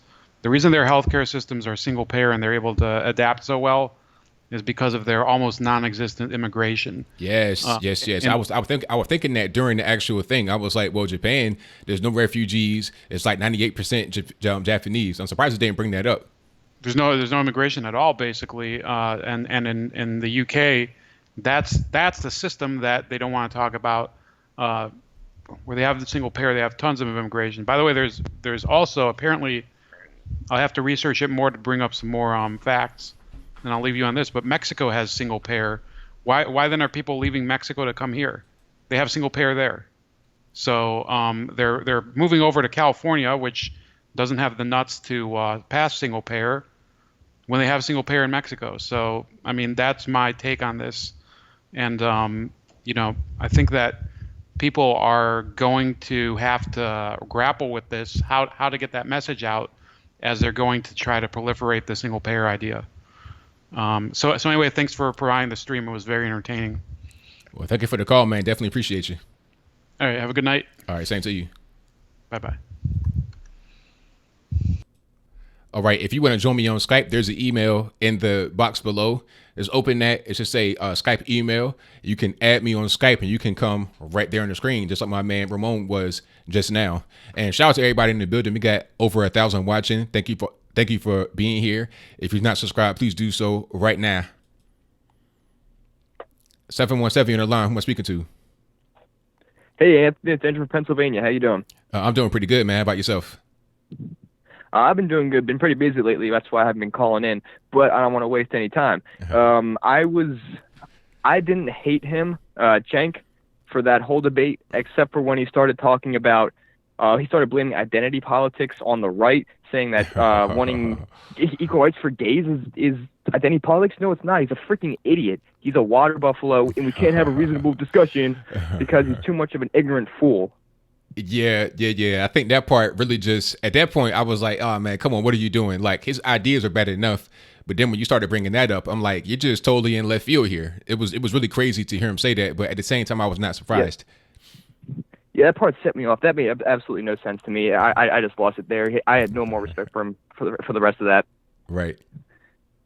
And kind of separate before I go, about your video that you posted today about the hair care product. It was a hair care product commercial, and not only was it was not only anti-white, not only anti-police, not only anti-father, it was anti-American all around, saying that America is this racist place, that's saying what was it? You're beautiful for a dark skinned girl, whatever they said was the norm. That just disgusted me, especially the fact that there were no dads in there. Well, the one dad, but he was sitting silent. And most times I see they have that quote unquote talk. It was the father saying those kind of things, not the mother. Right, but see, you know what that was. It was just trying to market to the black women to get them to buy the hair care products. That's all. Yeah, and now I mean, just why would you have that strong political motive for a hair care product? I mean, I can understand if it was some Black Lives Matter propaganda or some PSA about screw white people or whatever, but it was hair care products. Right. I mean, hey, it beats me, but I think that's like the popular thing to do, to have these kind of commercials to get some kind of attention. It doesn't even matter if it has nothing to do with the hair care products. It doesn't matter. You're able to get some attention. You're able to get people that are on Twitter, Facebook, etc. all the time to look at it and then feel like they connect to it. So that's kind of like the part of the marketing campaign. They don't care about the negative attention because at the end of the day, they feel like it'll outweigh itself. I'm not really sure, but hey, I wouldn't do that if I was part of their marketing team. That's what I do for a living, is marketing. I wouldn't do nothing like that. But hey, to each his own. Yeah, and I don't even know what brand of hair care product that was. They had Head and Shoulders, I think, at the end, like one of the logos.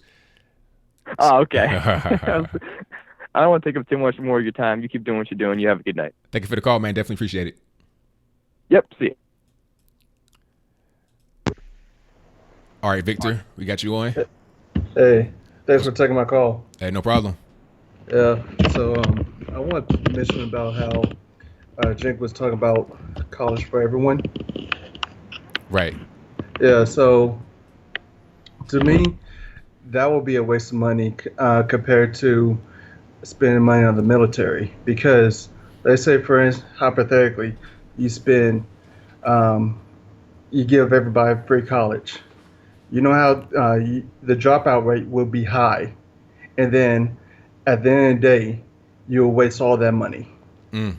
Right. Yeah. For instance, I mentioned before that I went to HBCU, Prairie View A&M University, and so I came in 2004, and at that time, it was pretty easy compared to what it is now for people to get in, because the requirements weren't that high, and I do appreciate that, because you want to you want to give people a chance, but in reality, you will get people that don't belong in college. And my freshman year, it was horrible because it was a lot of people that did not belong, and on top of that, all the stuff that was going on that I don't want to explain. But by the time they raised the requirements, it gotten better. Because you got more of the student population that really did want to be in college. Right. Right. Yeah. That's definitely a good point right there, because, the thing about free education, first of all, it's not always going to be a good quality. And then second of all, there's no guarantee that people are going to complete it. So you're right about that, the waste of money and just the whole system not being perfect in itself, not being taken into consideration when you're talking about, so-called universal and or free school. Yeah. And I mean, and just the value of a degree, how the value of the degree would decrease at the end. Yeah. I mean, and to the point is like, it will be useless to go to college. And for me, being a college graduate, and as well as graduating with my PhD, I work hard. I work really hard to get that. And if you wanted to give college to everyone, there won't be any value to my degree. And then as far as the job market, I have all these people with a college degree in the job market. And they can't even get a job. And what's the point of having the degree when you can't even get the job? Hey, man, that's an excellent point. Excellent point, man. But I got to get you a few more calls tonight. So thank you for the call, man. Definitely appreciate you. All right. Thank you. All right. No problem. Excellent point you made there. Very concise. All right. 703 in the line. Who am I speaking to? Hey, this is Chris. How you doing, Anthony? Hey, I'm well. How about yourself? Good, thank you. Hey, nowhere in the Bill of Rights does it say that we have to pay for anybody to go into college. That's a personal preference. That's right. I have a hard time with people making demands on the government. The government is to run the country. The fact that it has all these offshoots, such as Social Security, which was never to do what it is now. Social Security was designed for widows of World War II veterans. That's all it was ever designed for. Along comes the Democratic Party and says, well, we're going to make it for everybody. And that was fine as long as it was a 4-to-1 ratio of people working. Now I think it's down to 2.3 or 2.5 per one person collecting Social Security. So it's fallen upon itself. But the only reason I called is because of you hitting that button in the back, making me laugh. So I appreciate the humor. Every time you heard something, I missed something, and you did it.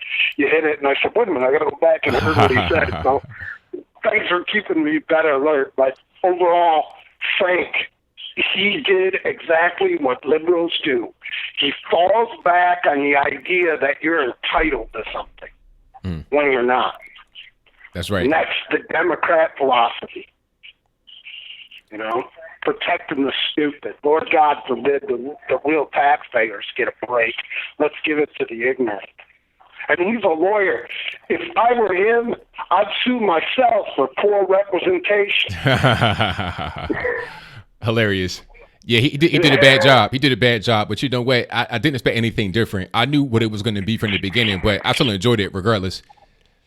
Yeah, that's the way you brought it to us, man. It works. It was fantastic. So thanks for staying up late and doing this, and thanks for taking calls. I'll let somebody else get online. Always good talking to you, man. All right, thank you for the call as always, man. Definitely appreciate it. Have a great night, Anthony. Bye. All right, bye. All right, let's see. We got my man Lee. Oh, hey. Hello. Hey, I can hear you. Can you hear me? I can hear you, but I can't see you. Hold on one second here. Let me try to get it tightened up. I can fix that. Calling from my cell phone here. Oh, okay. I think it's coming on. It's all good. I can hear right. you. Yeah, okay. Right on. Well, that's what counts. Oh, there you go. There we go. Yeah, man. Well, dude, I'm just so like I feel funny, like kind of like a lot of adrenaline from how awesome that was to watch. And I didn't see the whole thing because I was teaching, and so I kind of came after maybe, I don't know, halfway through it. I don't even know how long the thing was, but man, like Shapiro, dude, I love Shapiro. I don't. You know, that's a cool thing is like there's so many good people doing work out there that it's like you don't have to agree with them on every little detail, but you're so glad they're doing what they're doing because they're doing so much good. And he's like that. I will vote for him when he runs for president. That'll be cool. Yeah, and thanks for doing this too. You made me laugh with especially the Donald Trump like correct thing. Yeah, I had fun doing that. Yeah, that was a lot of fun. I was laughing like this was like partly from that, but also partly just from the dynamic of the overdue justice and that it was being served from Shapiro. I was laughing like it was a comedy hour, man. I was like, I was screaming and laughing. There was two quick points I wanted to mention. One was about Cenk's arguments. I think actually his whole motivation from the beginning, and I mean like probably since childhood or something, is basically built on agreement. So I think kind of like in a Pavlov dog type way, all his agreements or all of his arguments are kind of like he would test something, he would say something, and he'd get a response from people. Okay. And then based on that response, he would know whether or not he wants to continue that viewpoint, sort of. So he's kind of, that's why he does all that like emotional appeals, kind of like, you know, like he makes really exaggerated hypotheticals and then kind of like tries to, I don't know, he does that right, but he does it in a lot of different ways. As where Ben, I think, his arguments are sort of based in principle, or there's like a whole philosophy, like a certain metaphysical beliefs, epistemological beliefs that become ethical beliefs, and then that comes down into his politics and art, presumably art. He doesn't talk a lot about that, but so that's why when he's debating a guy like Cenk, Cenk really just sort of like, he's used to just going like, I can say this thing and that'll get the applause, and that's how I know I'm right or how I'm winning. Or anyway, that was my first point on him. And the second point was about the limited government thing. You had a couple callers that pointed out their frustration about that when he tried to flip it. It's like, you're for big government if you want it to do X, Y, Z, and we're big government if we want it to do A, B, C, and that kind of dichotomy. And I think that the consideration there is that actually the idea of a limited government is kind of not necessarily a winning argument, but it's instead what's more appropriate is talking about a proper role of government, which in fine print happens to be, you know, very small. Their role is not that huge in a way of life. And so I think now it's kind of a catchphrase, that limited government thing. But then whenever Ben had to defend it, the idea of limited government, or basically clarify the cloudy definitions that Cenk was throwing out there, he basically then had to just go to, and actually he could have done this more. I don't think he really quite hit that nail on the head. But then again, I mean no criticism from how well and snappy his answers were, and also kind of slappy. I mean, like he really handed him one. But the idea of a proper role of government just being like police, courts, military, anything that basically is the monopoly on use of force. And so then using it to like ensure and protect rights, and rights being rights to action, not rights to things that are the product of other people's action, which would then say that you have a right to that other person, making them a slave in any degree, whether it's 10%, 15, or 100%. If you could even argue that it's an off and on, or that it's a gradient thing that's not just an off and on, you're a slave or you're not. You know what I mean? That's right. Well, thank you for that, man. Hey, I'm going to cut you, but I got a lot of calls on the line. Yeah, so. Man. Sounds good. Thanks for taking my call, and thanks for doing the stream. Very enjoyable, and I'll keep listening. Thank you for the call, man. Definitely appreciate it. Yeah. Have a good one. Same to you.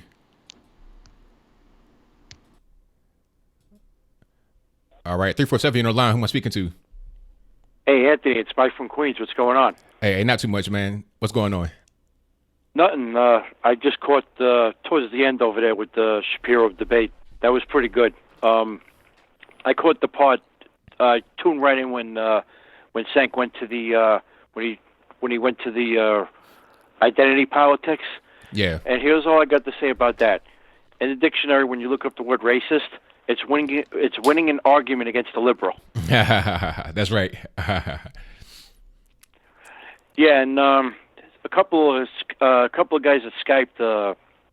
This will be my last point because I know you're constrained for time. But the guy who Skyped in a couple of minutes ago about the college, about the free college that Bernie Sanders was, advocating for when he was campaigning. Like you said, nothing is free, and he was right on point with the dropout rate increasing, because kids are going to be like, oh, you know what, I don't got to pay for this, so it doesn't give them an incentive to attend class. Yeah, it'd be like high school. It's like, you just go there or you might not go there, and you got some inner cities where you have the high school dropout rate is like 30. The graduation rate is like 30%. The dropout rate is like 70% or more. So why would it not be any different with college? It'd still be high. People would go just for a little while and leave. Yeah, and and just one more point. The one thing I will say that Cenk did make a good point of is that they should, both parties should be taking less money. Like Democrats should be taking less money from unions. Because let me tell you something. I'm in a union. I've been in a union for over 20 years. I was a Teamster. I'm in the Transport Workers Union up here in New York, and there's a lot of corruption, just as much corruption in the unions as there are in politics on both sides. So with that, take other calls. I'll talk to you soon, bro. Have a good night. Thank you for the call, man. Definitely appreciate it. All right, you got it. All right, 850, you're on the line. Who am I speaking to? Hey, this is Freedom Work. I just want to say one thing. As we all know, the first person to use name calling is the loser. That's right. And Cenk, he called the audience when they reacted to Ben ignorant and uneducated. Yeah, he did was the first person. Yep. So he lost this one pretty early on, and he knew it. Yeah, when I saw that, I was like, yeah, he's upset, he's flustered. Now, when that happens, you know that you've lost. You know that you're not in a competitive area. You're pretty much done. So at that point, you pretty much just say whatever's in your mind because you're not concerned about winning anymore. So when I saw that, yeah, that was a thought that I had in my mind as well. He was done. Yep. And after that point, that's when you started to hear him start to stutter a little bit more. He had that little Obama stutter. All right, man. Enjoy the stream. I'll see y'all in the chat. Thank you for the call, man. Definitely appreciate you. All right. All right. 702, you on the line. Who am I speaking to? Hello, this is David. All right, David, what's going on? Nothing much. Wanted to thank you for a very professional and quality stream. Best one I found on YouTube. Well, thank you for that. Appreciate you. Yeah, it's true. And I enjoyed the debate very much, but I feel like McGregor versus Floyd Mayweather, it was a bit of a fixed debate. I thought when Shapiro, all his arguments are very logical, but when he talks about being a lawyer and when things are being quid pro quo, as he calls them, the biggest lobby in America is kind of a dual citizen lobby. Uh-oh, I know where you're going. APAC? Yeah, okay, yeah, I wasn't going to say it. See, you have more courage than I do. But I was just going to say, yeah, when he went the whole identity politics thing, people want to get away from that. But let's face it. I mean, Shapiro in his past has all about identity politics. Him and David Sirota bragged about ending like white country clubs, and we all know the history. We went to public school all together. We know how, the evil this, Protestants that. They're not a factor in this society anymore. They don't own the media. Ben Shapiro is a lawyer and a consultant for major media firms. And I just feel like it was a fixed fight because when I'm going to let you go right after this, but when Shapiro went after Cenk's loans and finances and the TYT Corporation, I almost fell out of my chair. I thought it was so bold, so funny, very intimidating, very aggressive. Very aggressive. And I just feel like, and I just felt that Cenk just did not have it in him to do the same back. But what can I say? Shapiro's a heck of a debater. I feel like he's a prodigy. I think he's been doing it since like 10 years old. He's been prepared in the little schools or whatever, and he is the real deal. I mean, I couldn't debate him. So thanks for what you do, though. Well, thank you for the call, man. Definitely appreciate you. Okay, bye-bye. All right, before I get to my next call, I'm going to give a shout out to some of my Super Chat donators and also my PayPal donators. Thank you to Kathleen on PayPal for the donation. She says, thank you for all you're doing. That was a PayPal donation, by the way. And Super Chat, I'm going to read some of those right quick before my next call. So y'all just bear with me. Shout out to No Good for the donation. He says, maybe keep other streams ready in the background. Oh, this was early. This was early, right when the streams were starting, and we were having a little bit of issues. And he also says this crowd is going to be so annoying. They were funny. I think they annoyed Cenk more than anything else. So thank you for your donations. Elizabeth says, keep up the work. I appreciate you for that. Most certainly. And for your donation. Boat Like a Leper, a.k.a. Ramon, who was on the stream earlier in Skype. He says, lots to talk about tonight. Reminds me of Venezuela. Thank you for that. Alpha 101, give me a donation. Appreciate you for that, boss. My man No Good again says, good moderator, directs the topics onward well. Yeah, he was a good moderator, but towards the end, his face began to crack when Cenk was really getting dug into by Ben Shapiro. But he was funny when he was cracking his face. And he also says anti-murder laws equals big government, chunky yogurt. Good point. Who we got? Red Pill Woman says, thank you. People are wising up to how race identity is being used by people who can't come up with clean arguments.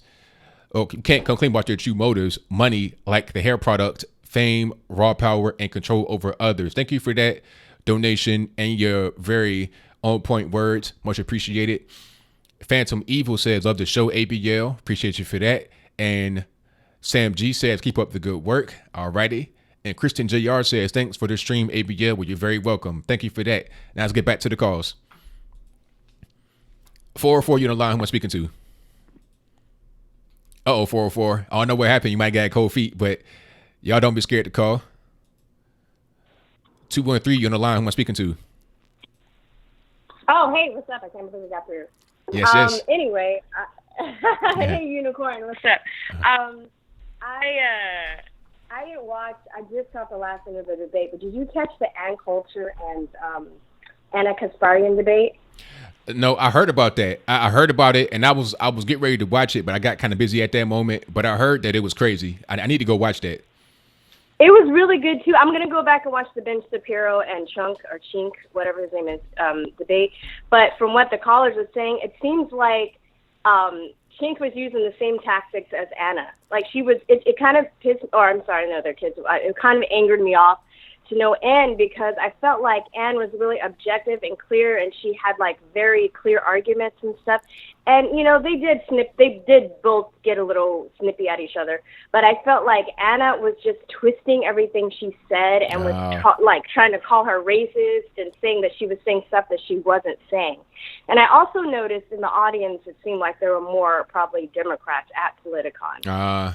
Okay. Did you get that, or I didn't see that in this one. I think everybody was pretty much on Ben Shapiro's side this time. So I didn't. Oh, really? Okay, so maybe it just depends on the debate and stuff like that because in the audience, but.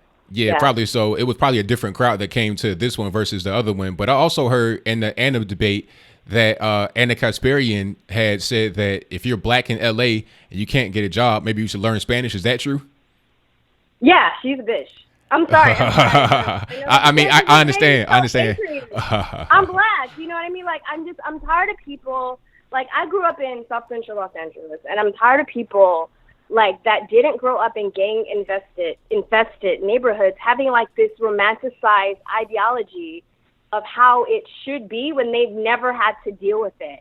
Or they go to college and they get like a degree in sociology. I dated a dude that did this. He got a master's from UCLA, and he was always like throwing that in my face, like trying to tell me like, you know what I mean? Like they have this attitude that they know what's best for you instead of going in and trying to communicate and ask the people what they want. And it's so it makes me so livid, Yeah, I hear you on that. I see that a lot from the left.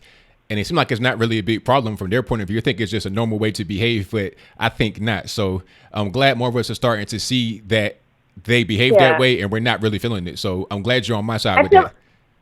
I feel like, and I mean, like, I feel like they think of us as pets. Yes. I'm sorry. Yes. You know what I mean? Like we're pets. Like even gay people, like black people, gay people.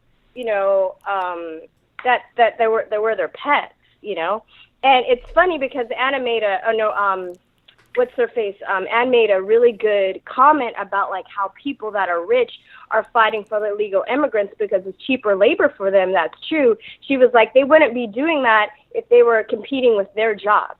That's right? correct. And then Anna turns it around. Anna turns it around and was like, oh, you're saying that they're peasants. I was like, oh my God, I wanted to slap her. Like, so hard. You know, like I was just like, you know, and I speak Spanish. So, I mean, my mom saw this coming, so she made me learn Spanish. But still, it's like, I shouldn't have to learn English, another language in my own country. That's right. Like, I've lived in Taiwan for 2 years, and I'm learning Mandarin a lot. Personally, I like learning languages, but I feel like I've lived as an immigrant, and I didn't expect other people to cater to me and learn English. You know, and I had to live by their laws in their countries. And I had friends that actually got, I guess, what's equivalent to a green card, but they had to learn Chinese. They went through the steps. They did it the right way. You know what I mean? It's just, it made me so angry. Anyway, I think I'm venting a lot. I know you have a lot of callers, but I'm going to catch that debate, and maybe I'll get to call in next time. Well, thank you for the call. Definitely appreciate you. Yeah, all right. Right. Bye-bye. Bye. All right. Shout out to the callers. Big up, big up. 404, you're on the line. Who am I speaking to? Hey there. How you doing? Thank goodness I got through this time. Hey, I just wanted to call you and thank you so much for putting on the stream. Someone sent me a link to it. Oh, okay. Sorry. Someone sent me a link during the middle, and I almost couldn't believe the title when I saw it because I almost couldn't believe what would compel Cenk to actually think he could get up on there and debate Ben Shapiro. But I think all this is fantastic because all this goes to show is what Trump is doing. You know, he's pulling these guys out of the woodwork, and they're sort of realizing now, you know, they're losing, their ability to really fight on the ground. They're not gaining the support they used to because people are actually going to the facts now. So, but I thought it was just so funny because, the crowd started turning on me, started to get all frustrated, and he started saying a bunch of stuff. And this just goes back to what, my suspicions were for a long time and what I've been figuring out. And a lot of these liberals, that are in the media, they just have no idea what it's like to be a normal person living a normal, productive life. When they get on the ground level with everybody else, they just don't know how to, they're just like from an alien planet. So, but hey, man, I just really want to thank you so much for the stream. Your work is really good, man. I just want to say from a person who lives in ATL, it's great having someone like you who I can refer my black friends to so they don't call me a white supremacist. So thank you so much, man. Thank you for the call, man. Definitely appreciate it. All right. Same to you. All right. Appreciate it. All right. Shout out to the calls. All good calls tonight. Very good calls. 318, you're on the line. Who am I speaking to? Hey, man, I thought I'd never get through. This is Devin from the Boot State, man. Louisiana represent. All righty. What's going on? Hey, man, I didn't get to see the debate or whatever, but I think I'm going to go back and check them out. What I really wanted to talk about was that I saw you had posted a video about the Procter & Gamble commercial. Yes. Dude, that is the most racist commercial I have ever seen. I didn't know about it till I watched your video. Right. But man, like you said, like the average everyday black person does not talk about that crap. Okay, let me give you a little bit of background about my life. All right. And I'm gonna make it real short. We were the family that always moved into white neighborhoods, and we were always the first black family. When I was younger, we would stay near the hood, but we never lived in the hood. Right. And so whenever I went to school, my friends would be from the hood. And so I was the guy who was always the outsider because I always had to prove myself that I wasn't, that I was hard enough. Yep. You know what I'm saying? And so I would get into my little scuffles. It wasn't really, too bad. You always had your wannabe gangsters throwing up signs and crap. But your average everyday black person because we went through it too, but my parents always made sure that, you know, we didn't know grown folks' business. So that's right. So growing up, going to school, yes, I had bad teachers, but my parents would always, even when my teachers would do something wrong, my dad would always be like, okay, in this situation, what did you do and how did you react? And if you would have reacted differently, this situation probably wouldn't have escalated to be what it was. That's right. So like you said, it was about self-responsibility. Right. All the time. All the time. And I don't know about your day, but back in my day, the talk was called the sex talk. Yes. That's why. It was like, you know, the birds and the bees. That was the talk. You know, that was the main talk. It wasn't this whole thing about police and race. Nah. Right. And we never had to worry about cops. Matter of fact, if you got in trouble, you call the cops. Yes. And we lived, like I said, we lived in a neighborhood where there was a white family, and some of them were racist or whatever, and we knew it, and we couldn't play with their kids sometimes, but their kids would actually come out and sneak and play with us because they saw us having fun, and we would play with the hood kids because they lived in the front of the neighborhood, and we would play with them, and our house was pretty much the house to be, because what they saw was a stable family, stable relationship, because I had both my parents. Right. And, you know, and the hindsight 2020, whenever you grow up, you always see things that you didn't notice because your parents kept it from you. Like, we were broke as a joke, truthfully. But I'm going to say my mom was more religious because I didn't really get into it till I got older. But I mean to cut you, boss, but I got a lot of calls on the line, so I thank you for the call, man. I thank you for the call, man. Definitely appreciate you. All right. Shout out to all the callers. I have somebody just right now, but I guess I was a little bit too slow to pick up. The number to call is 434-658-1220. Do not be afraid to call. If you're not subscribed to me right now, please do so via the button right down there. If it's red, make it gray, please. And once you click on that button, please click on the bell right there to subscribe, to email notifications. So whenever I go live or post a new video, you'll be notified ASAP. 952, you're on the line. Who am I speaking to? Hi, I'm Grand Admiral. Nice to talk to you, ABL. All right. ABL. What's going on? Hey, love the channel. I'm just calling in to say right now I'm reading Common Sense, and I think a lot of the issues between the media and even the politicians is like, as Thomas Paine wrote, the politicians should not live upon themselves separately from the people so that they can understand the issues of the people. And they don't right now. Neither the media nor the politicians, and that's where a lot of the problems are. Yeah, I think you're right about that. I think at this point it's become just like a job in the ivory tower, and it's a disconnect between the people that are in office and the regular everyday citizen. I think you're right about that. Yeah, that's really all I'm calling to say. Keep up the good work. Doing awesome. Thank you for the call, man. Definitely appreciate you. Bye. All right. Shout out to the caller. Good call. And I got to give a shout out to Zeranks on Super Chat. He says, he or she, I don't want to assume your gender. They say animate the comment about peasants because Ann made a statement about peasant cultures when discussing immigration to U.S. Keep up the good work. Okay, I see. And shout out to Jonathan for the donation on PayPal. He says, keep up the great work, Anthony. Well, thank you for the donation and your kind words. 470, you're on the line. Who am I speaking to? Hello, this is Sam.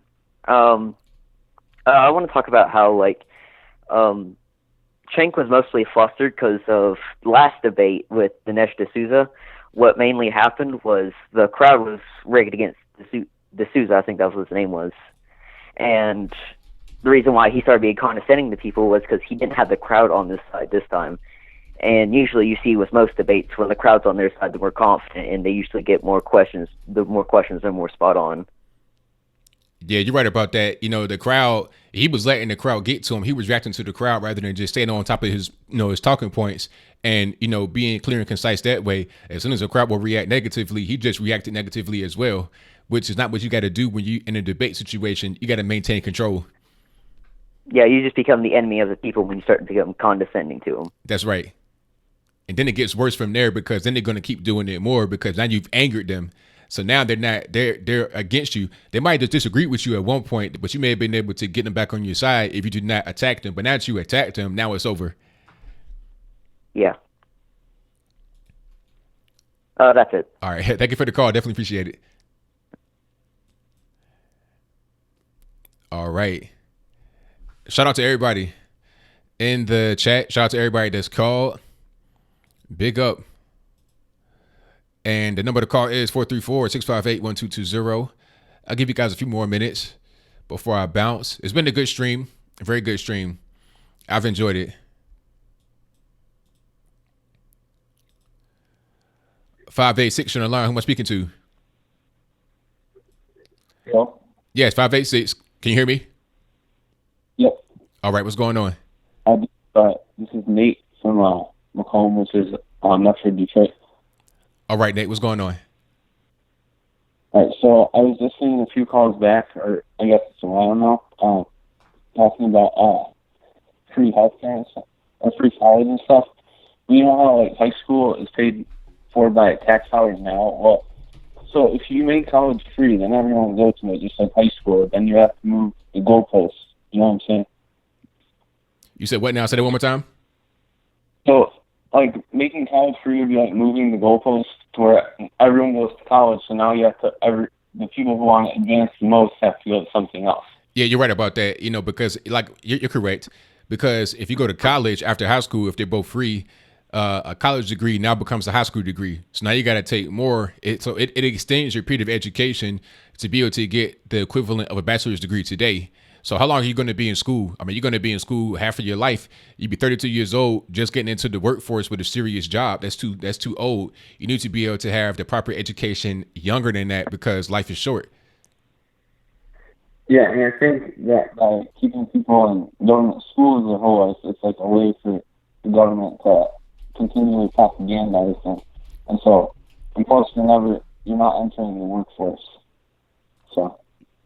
Very good point. Great point. I didn't think about it like that, but you're right on point, man. On a separate note, do you know who Jordan Peterson is?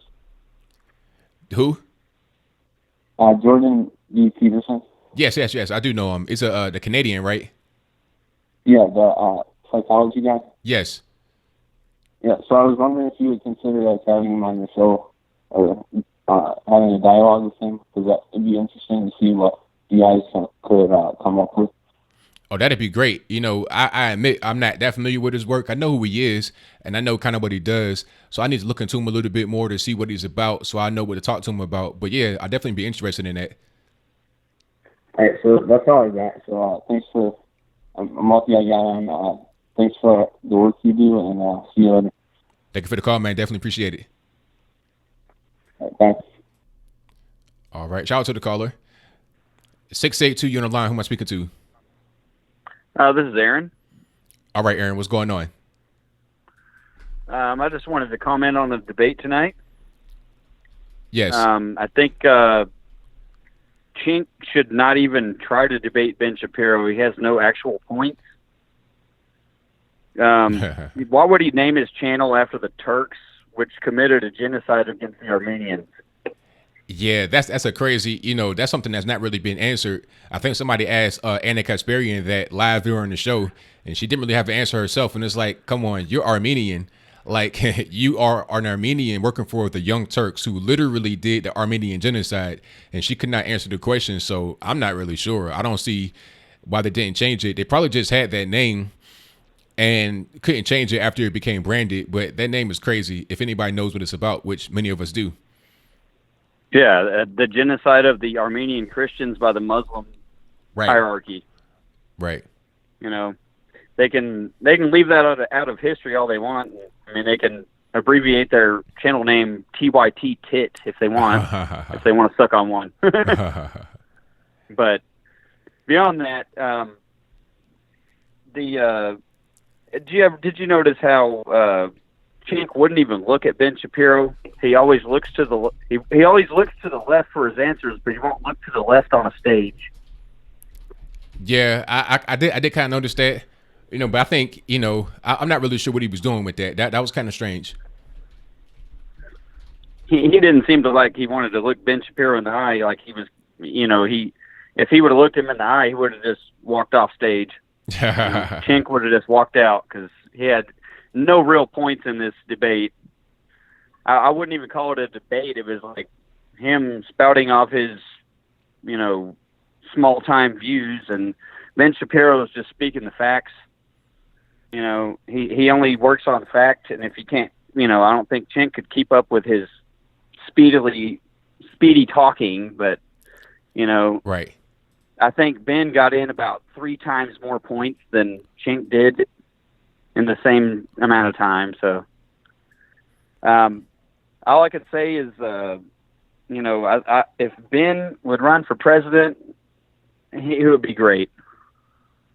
Yeah, I mean, what do you think about that? I'm not really sure if I like all of his policies, but I think it'd be interesting to see what his campaign would be if it was totally fleshed out. Because I know like the core of what he talks about and what he's about, but to see him actually on the campaign trail, to see what his core things would be on everything, all social issues, economic issues, etc., that'd be interesting to see. Yep, he's got some great points on economy, healthcare. At this point, I don't personally think healthcare is an issue that they should keep pushing. They need to work with the immigration policies. They need to work with everything else. All they're going to do is keep pushing back on Trump with the healthcare. He needs to concentrate on something else. It could be worse than it is, right? Hey, it most certainly could, man. But I appreciate you for the call. Thank you for that. Yep, appreciate it. All righty. Catch me on streaming. I don't know what that was all about, but shout out to the caller. 214, you're on the line. Who am I speaking to? Hello, my name is Tanya, and I just wanted to recall what happened in the debate today. All right, go for it. Well, I just thought a lot of stuff I found funny, such as the whole Google it, search it up when Cenk got all scared and searched about the when Ben was attacking him kinda, and then I felt so bad for Cenk because at the end he kept saying USA, USA, USA, and he was trying to try to make the crowd go wild, and it was more like of an awkward silence. that was really weird. I don't know what he was doing. I don't know if he was just trying to be funny. I don't know if he was really trying to get a genuine reaction, but that was very strange. Yeah, and throughout the whole debate, he looked like he was trying to take the shit. He looked really scared and No, but that's all I wanted to say. The debate was pretty good, listening to both ideas. And at the end of the day, I feel like Ben won. Oh, absolutely. Obviously, he won hands down. Yeah. All right. Thank you for the call. Definitely appreciate you. Thank you. All right.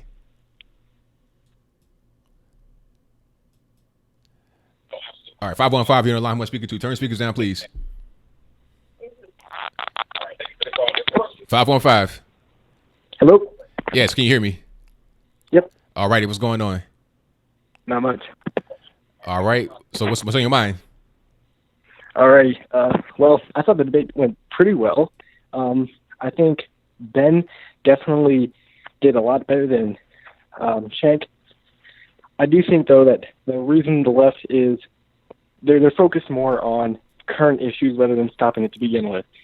And this is basically what I would see as the issue is, why is it that we have a problem? Well, the issue is generally in America is you either have money or you don't.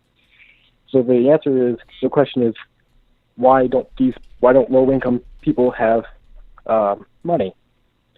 So basically what Ben, from what I've seen, is saying is that they're basically violating one of 3 things. To be successful, you have to have an education, a job, and don't have children before you're ready. Right. So essentially what I think the issue is if you violate the third one, you're essentially screwing yourself of the other 2. Because if you look at the low-income range, a vast majority of them are already single parents. And when the guy runs off and they're irresponsible, and then the mother's stuck raising their child. Well, she can't get a job, she can't go to school, and all this other stuff.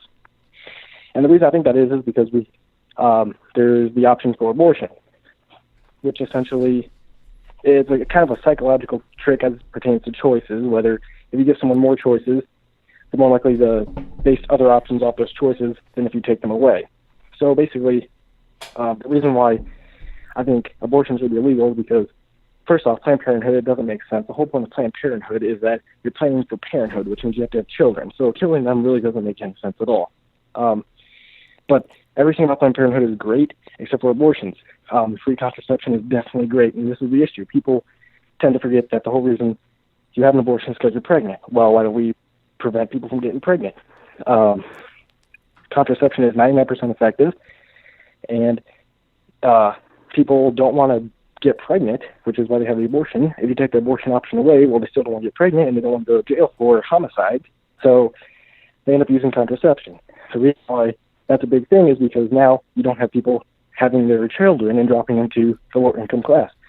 The lower income class is mostly made up of parents who have too many kids or a single parent, and that's an automatic issue because then you can't go to school and you can't have a job. And fixing the job situation, well, why is it that they don't have jobs, like in Detroit, for example? Well, the crime rate is extremely high. The reason why there's no jobs is because businesses don't want to risk losing profit, having their stores vandalized, et cetera, et cetera. So putting more police into these communities will help make the and giving these communities money to build their community up will help bring jobs in there, which would drive the economy, and you can start taxing local taxes for better schools and all this other stuff. Same thing with teachers. 50% dropout rate for the black community, for example.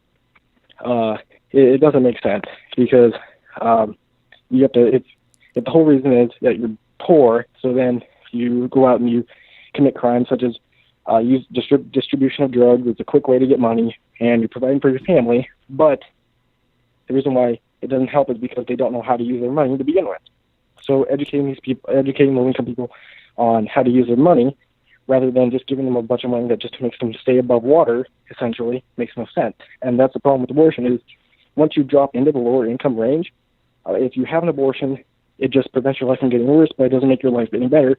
So, but then it basically makes you vote for the left because you're basically voting for them to for you to rely on them. That's right. That's right. I'm going to cut you off, boss, but I got a lot of calls in there. So thank you for the call. I definitely appreciate you. Yep. Thanks. Alrighty. 256 on the line. Am I speaking to? Turn speakers down, please. Hey, what's up, man? It's Willow. Alrighty. What's going on? Man. So anyway, Charlie Gard. That's all that needs to be said about single payer systems. Anybody who's kept up with the story, I don't understand why that didn't get brought up. I was screaming at the screen tonight, going, man, just mention the kid. Anybody who thinks single payer system or basically Medicaid for everyone is a good idea needs to go back and look at that story, because that's what you're going to find yourself in. That's the situation you're going to find yourself in, where doctors in the legal system basically weighs the worth of your life. I mean, that's the number, because that seemed to be what the whole debate was about. They got hung up on taxes and healthcare, and that seemed to be the main vocal point, which is fine. I mean, that's obviously a huge talking point for the right and the left, that they can't seem to find common ground on it at all. But I liked how he kept trying to switch it back to Shapiro getting off the point of the conversation, yet somehow Cenk managed to make this. He noticed he threw the womb abortion shot in there right in the middle of his spiel. So it's pretty typical. But yeah, I kind of hate the Charlie Gard thing didn't get brought up, man. Because I mean, do you not kind of feel it's the same thing? Do you not feel that if America were to go to a single payer system, ultimately that's what you're looking at? Do you not think it'd do the same thing? Oh, of course, because once the courts have control like that, then they start to make decisions for you. Then they say, well, since we're giving you the health care, we can also take it away. We can also change the way it's administered. We can also dictate the way it's administered. So yeah, that's obviously going to be we've been talking about that for a while. The whole thing with death panels and stuff like that. I mean, they have them. They have them in Europe. When we saw it with Charlie Gard. Absolutely, and I get it, man. I mean, the law was the law there, and I understand that's the moral law versus the actual legislative law. I get it. I mean, the law is the law, and they went by the law. But as you see how many people got involved in that story simply because you're talking about a child, it's a heartstring story, no doubt about it. But I think it couldn't have came at a better time for a political standpoint, and the simple fact that more people, I think, need to look at that, man. I mean, that's a tough road to hoe, man. When you've raised over $1 million that was given to you by the people who want to see this child just get a crack, and somehow the courts can intervene in this and say, yeah, well, we don't care that you can pay for it yourself, you still can't do it. That is just mind blowing to me that can even be. It's just unbelievable. I'm just like I said, I'm just kind of shocked it didn't come up, man. I really, when you got on the whole single payer system, I'm so shocked it didn't come up, man. But I know you're trying to get a few more calls in. Like I said, always good to talk to you. Talk to you about the OJ thing, I guess, a couple days ago. Anyway, love your show, man. I'm sure I'll talk to you again here in the next couple streams. Be good as always. Be safe, and thanks for taking my call, man. Thank you for the call, man. Definitely appreciate you. Yes, sir, brother. Talk to you soon. All right. All right. Shout out to all the callers. Big up to you. And shout out to G. Carjala for the donation. He says it's on ABL. Keep it up. Hey, most certainly will do. All for you. And shout out to everybody that's donated to me so far. You guys have been very generous. And if you've not subscribed to me, if you're new to my channel, if you don't know who I am, my name is Anthony Brian Logan. I do a lot of videos here on YouTube about politics, social issues, whatever the case may be. I'm on Patreon. I'm on PayPal. I have Super Chat right here, donations. I also have Facebook, Twitter. If you want to follow me there, the links for that are all in the box below. So click on the show more right there underneath this video, and then everything is right there, right in front of your eyes. I'll be here for about 10 more minutes taking your calls. Thank you all for being here this far. 360, you're on the line. Who am I speaking to? Hey, this is JP in Washington State. How you doing, man? I'm well. How about yourself? I'm doing good. I was waiting all day for this debate, and I gotta say I was a little disappointed. Not so much in the debate itself, but just in the fact that it felt like there was a lot of time being eaten up over stupid things that didn't really need to be done. I really wanted to see Ben hit Cenk on policies and just really kind of take him to task. And it felt like it was more of a hyperbole back and forth with Cenk. Every time he'd get a hard question or a point, he'd pivot. And Ben kind of let him do it. And in other in past debates, you don't really see that. You see, him kind of take the fight. When he was debating Pierce Morgan, the first thing he did was he came out swinging. He took him off his guard, took him off the moral high ground, and just left him kind of railing. He didn't do that with Cenk. He didn't call Cenk out on the comments about conservative women. He didn't call Cenk out on comments about gender equality and the lies that the TYT are pushing. And what I was hoping, honestly, was the first thing he would say to catch Cenk off guard was to comment about the Armenian genocide, to really hit him with that, to kind of push him off his base, and then force him into a fight. And then I felt like a lot of hype. And I know that the left are going to look at this debate, and the reason why they're on the left is because they can't accept reality, which is why they're leftists to begin with. And they're going to say, oh, Cenk took him to school. But let's be honest, that's really not what happened in this debate. Not at all. So I was hoping for more. Yeah, I was hoping for more. I'm not sad about it. I don't know if this debate could have lived up to the hype. Yeah, I mean, I see what you're saying. I think there was a lot that was kind of left out there that didn't get brought up. There were a few times where I was like, okay, why didn't you bring like the elephant in the room up in that situation? I mean, overall, I think that I enjoyed it. I don't think it was really that serious of a debate. It was what it was. It pretty much was what I expected, but they did leave out a lot. So I agree with you there on that.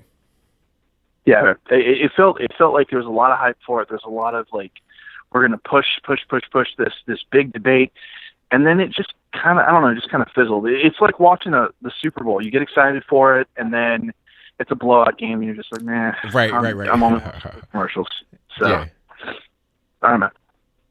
Well, thank you for the call, man. Definitely appreciate you. All right, you too. 415, you're on the line. Who am I speaking to? Hi, this is Ricky. All right, Ricky, what's going on?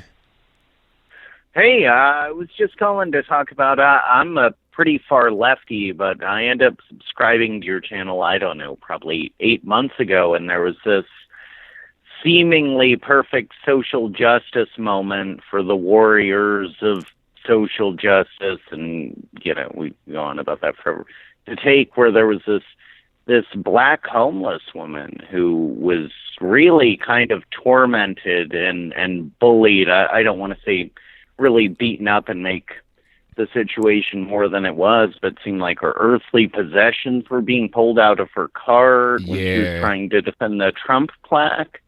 And you were really one of the few people who covered it. And as somebody at the time who was further on the social justice side, I mean, I really appreciated seeing that. And that's how I ended up watching and subbing to your channel some months ago when that video came out. Well, yeah, I'm glad you're here. You know, that one really kind of hit close to home because I had family that could have been in that situation. So that really just reminded me of my family members, and that really just touched me. So I'm glad you appreciated that video.